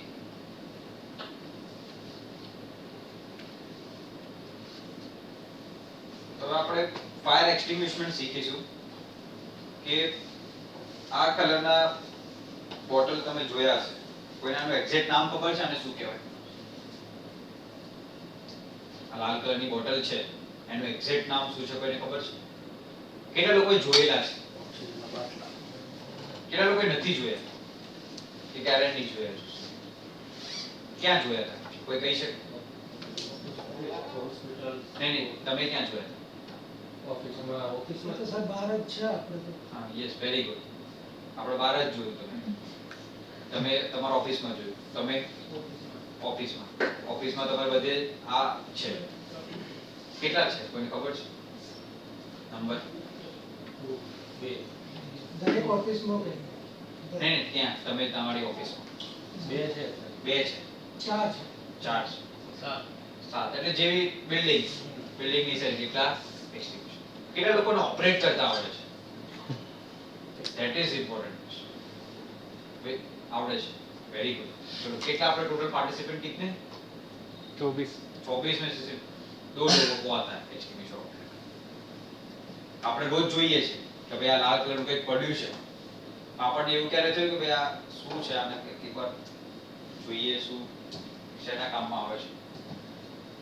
તો આજે આપણે શીખીશું કે એક્સટિંગ્વિશરને કઈ રીતે ઓપરેટ કરવામાં આવે. બહુ સિમ્પલ મેથડ છે અને અલગ અલગ પ્રકારના એક્સટિંગ્વિશર આવે. For example DCP, dry chemical powder, જે બી મોસ્ટલી જે હોય ને આ ડ્રાય કેમિકલ પાવડર એ ત્રણેય ક્લાસિફાયરમાં આપણે યુઝ કરી શકીએ. ક્લાસ A, ક્લાસ B અને ક્લાસ C. આ ત્રણેય ક્લાસિફાયરમાં આપણે આ પ્રકારનું એક્સટિંગ્વિશર યુઝ કરી શકીએ. સ્પેસિફિકલી ક્યાંક ધારો કે ડીઝલ સ્ટોર કરેલું હોય, પછી ટ્રાન્સફોર્મર હોય, ક્યાંક ટ્રાન્સફોર્મર હોય તમારી પ્રીમાઇસીસમાં, તો ત્યાં જ્યાં ઓઇલ હોય ત્યાં આપણે ફોમ ટાઈપ એક્સટિંગ્વિશર મૂકતા હોઈએ છીએ, જેથી કરીને એ ફાયરને આપણે ઝડપથી એક્સટિંગ્વિશ કરી શકીએ. પછી વોટર ટાઈપ એક્સટિંગ્વિશર હોય જ્યાં ક્લાસ A નું મટીરીયલ વધારે સ્ટોર કરેલું હોય. વેટ કેમિકલ કિચનમાં યુઝ કરવામાં આવે છે. કિચનની સ્પેસિફિક ફાયર હોય એના માટે આપણે વેટ કેમિકલ નામનું એક્સટિંગ્વિશર યુઝ કરીએ છીએ. અને આ છે CO2 type extinguisher. Electrical fire થઈ હોય અથવા કોઈ મોંઘું ઇક્વિપમેન્ટ છે, તો કે કોમ્પ્યુટર છે જ્યાં વધારે ડેટા સ્ટોર કરેલા છે, ત્યાં તમારી ઇક્વિપમેન્ટને બચાવવાનું હોય, એના અંદરનો ડેટા બહુ ઇમ્પોર્ટન્ટ હોય, ત્યાં આપણે CO2 ટાઈપ એક્સટિંગ્વિશર યુઝ કરીએ છીએ. ઓકે, તો આને ઓપરેટ કરવાની મેથડ બહુ સિમ્પલ છે. તમે જણાવી શકો પ્લીઝ? ઉપર સર એક જે પકડવાનું હેન્ડલ હોય એક પિન એનો જોરથી ખેંચવી પડે. ખેંચો એટલે પ્રેશર પછી દબાવવાનું સીધું, ફોર્મ હોય તો તરત બહાર નીકળવાનું. તો આજે આપણે ડેમો પણ કરીશું બધા એકવાર ચલાવીને જોઈ લેશું કે ભાઈ આપણને ફાવે છે કે નહીં. બહુ ઈઝી છે, તમે કરેલું છે. તો આજે ડેમો આ સાહેબ જ બતાવશે આપણને. હું ત્યાં હોઈશ તો તમારે જ બતાવવાનું ડેમો, બરોબર? આ એક્રોનિમ યાદ રાખવાનું તમારે. એક્સટિંગ્વિશર ઓપરેટ કરવું હોય ને પાસ, PASS, બરોબર? આ ચાર વસ્તુ, આ ચાર જ સ્ટેપમાં એક્સટિંગ્વિશરને તમે ઓપરેટ કરી શકો. P એટલે અહીંયા જે આ સેફટી પિન દેખાય છે કે આપણે એક્સટિંગ્વિશર જ્યારે ત્યાં જઈશું ત્યારે આપણે જોઈશું. આ જે સેફટી પિન આવે એની હેન્ડલની એ ખેંચવાની, pull the pin. P stands for pull the pin. જે સેફટી પિન એને આપણે એક ઝડક આપીને ખેંચવાની. Okay, simple. કરી શકે બધા. બીજું છે A. A stands for aim at the base of fire. એટલે ધારો કે આ ખુરશીમાં આગ લાગી છે, ફોર એક્ઝામ્પલ અહીંયા આગ લાગી છે, તો આપણે તમે એક્સટિંગ્વિશર લીધું ને નોઝલ પકડીને જ્યાંથી આગ લાગી હોય એના બેઝ ઉપર એમ કરવાનું, બરોબર? જ્યાં આગ લાગે એનો બેઝ એટલે જેનું શું કહેવાય એને બેઝ ને ગુજરાતીમાં શું કહેવાય? તળિયું. યસ, એના તળિયા ઉપર એમ કરવાનું. ઓકે, બીજું સ્ટેપ આવડશે બધાને? સર ચા મંગાવો? ના સૌરાષ્ટ્રમાં એવું આપણું કલ્ચર છે કે બપોરે જમ્યા પછી 2 કલાક આરામ જ કરવાનો, પછી કામ કરવાનું. એટલે એવું હોય તો મંગાવું ચા. તો બીજું સ્ટેપ થઈ ગયું ક્લિયર. પહેલું કયું છે? Pull the pin. બીજું છે aim at the base of fire. ત્રીજું છે એસ, સ્ક્વીઝ. એટલે જે હેન્ડલ છે એને આપણે દબાવવાનું. એને આમ દબાવશો, પ્રેસ કરશો એટલે એના અંદરથી જે પણ એક્સટિંગ્વિશિંગ મીડિયા છે, જે બી પદાર્થો છે જે આગ ઓલવવા માટે ઉપયોગી બનશે એ નોઝલ મારફતે બહાર આવશે. અને ચોથું છે સ્વાઇપ, લેફ્ટ ટુ રાઈટ. એટલે તમારે ધારો કે આટલી ખુરશીમાં ફાયર છે અને અહીંયા નોઝલ પકડ્યું અને એટલીસ્ટ 6 ફીટનું ડિસ્ટન્સ તમારે મેન્ટેન રાખવાનું. થોડું 6 ફીટનું ડિસ્ટન્સ મેન્ટેન રાખીને તમારે ફાયરને એક્સટિંગ્વિશ કરવાના પ્રયત્ન કરો. બીજું તમારે પહેલા પોતાની પર્સનલ સેફટી જોવાની. જ્યારે બી આગ બને તો પહેલા પોતાની જોવાની સેફટી કે ભાઈ હા આપણે સેફ છીએ, આપણે કોન્ફિડન્સ હોય તમારામાં કે તમે એક્સટિંગ્વિશરને ઓપરેટ કરીને આગ ઓલવી શકશો, તો જ એનો ઉપયોગ કરવો. ઓકે, 6 ફીટનું ડિસ્ટન્સ મેન્ટેન કર્યું, એના બેઝ ઉપર નોઝલ રાખીને લેફ્ટ ટુ રાઈટ આપણે સ્વાઇપ કરવા. એટલે વિધિન 2 to 3 મિનિટ્સમાં ફાયર એક્સટિંગ્વિશ થઈ શકશે. બીજું, જ્યારે આ એક્સટિંગ્વિશર આપણે ઓપરેટ કરવા જઈએ તો એ નાની ફાયર એમાં જ ઉપયોગી બની શકે. નાની ફાયર હોય તો નાની આપણને લાગે કે આ ઓલવી શકાય એવી છે તો જ એક્સટિંગ્વિશરનો ઉપયોગ આપણે કરી શકીએ. આખી બિલ્ડિંગ આપણે પ્રીવિયસ સ્લાઇડમાં જોયું, આખી બિલ્ડિંગ આગમાં લાગી છે. તમારામાંથી કોક હોય કે ભાઈ લાવો એક્સટિંગ્વિશર આવડે છે ઓપરેટ કરતા, ત્યાં કઈ કામનું નહીં. આગ લાગે એટલે કઈ હુજ જ નહીં, પછી બધું ના આવડતું હોય તો આવડી જાય. અમુકને એવું હોય આમનો અભિગમ સારો છે, ના આવડતું હોય આવડી જાય, અમુક આવડતું હોય ભૂલી જાય, એવું એ બને. બંને સિચ્યુએશન છે, એ તમારા ઉપર છે કે તમે એ સિચ્યુએશનને કઈ રીતે લો છો. આમનો અભિગમ સારો છે કે ના આવડતું તો બી શીખી લઈશું, પણ પહેલાથી શીખેલું હોય એના કરતા પણ સારું. મેં સર યુઝ કર્યું હતું જેચ ખારાવાલા ખંભાત. અચ્છા, જેચ ખારાવાલા તો એક પેઇન્ટ બનાવો કંપની, એના અંદર બોઇલર રહ્યું એની જે સ્લીટ આવે ને સ્લીટ, જે નાઇટ્રોજન પ્લાન્ટ એના અંદરથી ફાટી ગયું હતું અને આગ લાગી હતી. નતું આવડતું, બોટલ પડી હતી તો એમને પકડી સીધી જ ઈમાં માર દીધી. Very good. આ બહુ સારું કામ કર્યું. તો અડધું તો બી તમે શીખી ગયા. એક બે વિડિયો એવા બી છે કે એક્સટિંગ્વિશર પડ્યું આવડતું ના ઓપરેટ કરતા અને સામે જોવે આગ લાગી છે તો ઊંચું કરીને અંદર નાખી એવા વિડિયો બી છે. એટલે ડિપેન્ડ કરે, પણ આપણે પહેલાથી શીખેલું હોય તો આપણને સરળ રહે કે ભાઈ આ એક્સટિંગ્વિશર આ રીતે ઓપરેટ કરે. આ રીતે આપણે આપણી સેફટી પણ જોવાની હોય અને કયા પ્રકારની ફાયર છે એના અકોર્ડિંગલી આપણે ફાયર એક્સટિંગ્વિશર યુઝ કરવાનું. બેસિકલી આપણે મોસ્ટલી બધી જગ્યાએ આપણને ડ્રાય કેમિકલ પાવડર જોવા મળશે જે ક્લાસ A, ક્લાસ B અને ક્લાસ C ત્રણેય ક્લાસની ફાયરને એક્સટિંગ્વિશ કરશે. ઓકે, તો એનું આપણે ડેમોન્સ્ટ્રેશન જોઈશું. એના સિવાય કોઈને કોઈ ક્વેશ્ચન હોય તો પૂછી શકો છો ફાયર સેફટી રિલેટેડ. યસ, એવું થોડું અસર કરો કે ફાયર ગાડી બી આવડવી જોઈએ ને એમાં સેફટી માટે તો કહું ગાડી બી ડ્રાઇવિંગ બી અમને આવડવું જ જોઈએ ને. ડ્રાઇવિંગ ફાયરની ગાડી બી ચલાવતા તો આવડવું જ જોઈએ ને. મોટી નહીં, એ તો ફાયર બ્રિગેડ નું જ કામ. આ પ્રાથમિક નોલેજ ઓક્યુપમેન્ટ હોય. ધારો કે તમારા આવડવું જ જોઈએ ખરેખર. બાળકો છે, આ ફર્સ્ટ રિસ્પોન્ડર ધારો કે ઓક્યુપન્ટ હોય તો એને શું કરવું એના માટેનું છે. ફાયર બ્રિગેડ માં તમારે એ લોકોને ડ્રાઇવિંગ આવડવું જોઈએ. ફાયર બ્રિગેડ વાળા હોય ને એમને તમારે ફાયર બ્રિગેડ જોઈન કરવું હોય તો તમારે ડ્રાઇવિંગ આવડવું જોઈએ. ના મને તો આવડે હો. હા તો તમે જોઈન કરી શકો. ઓકે, તો એના સિવાય કોઈને કોઈ ક્વેશ્ચન? તો આપણે ડેમોન્સ્ટ્રેશન માટે જઈશું. ચલો.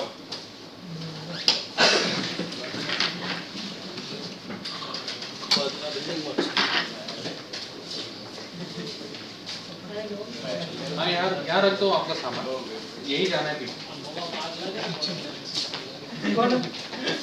મેં સ્કૂલની લાયસન્સ કઢાવી દીધું ખરેખર જરૂરી છે એટલે.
जी जी जरूर।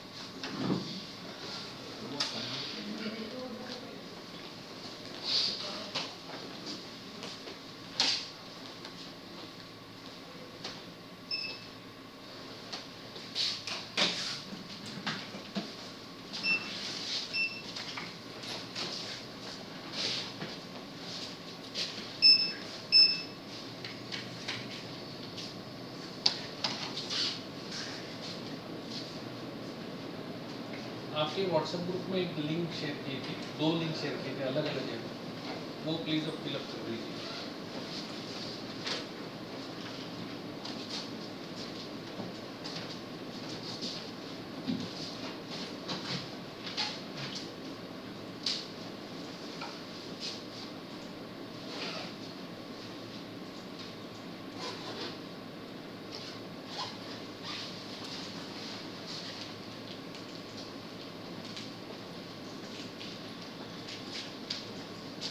आपके ग्रुप में वो फोटो भेजा होगा कि मैं आपको व्हाट्सएप कर देता हूँ और मैं जो फोटो मैं आपको भेज सकती हूँ। चलिए चलिए।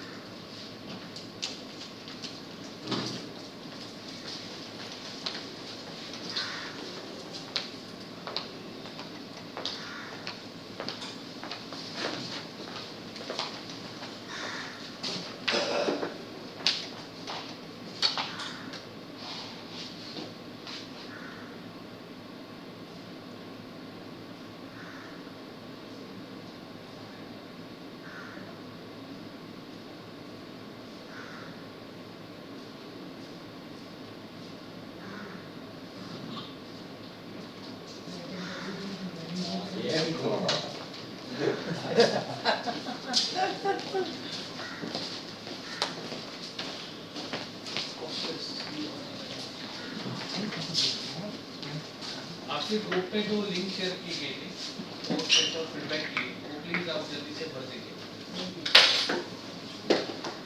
पोस्ट हो गया, एक और ही होगा सर, फीडबैक वाला वो प्लीज भर दीजिए।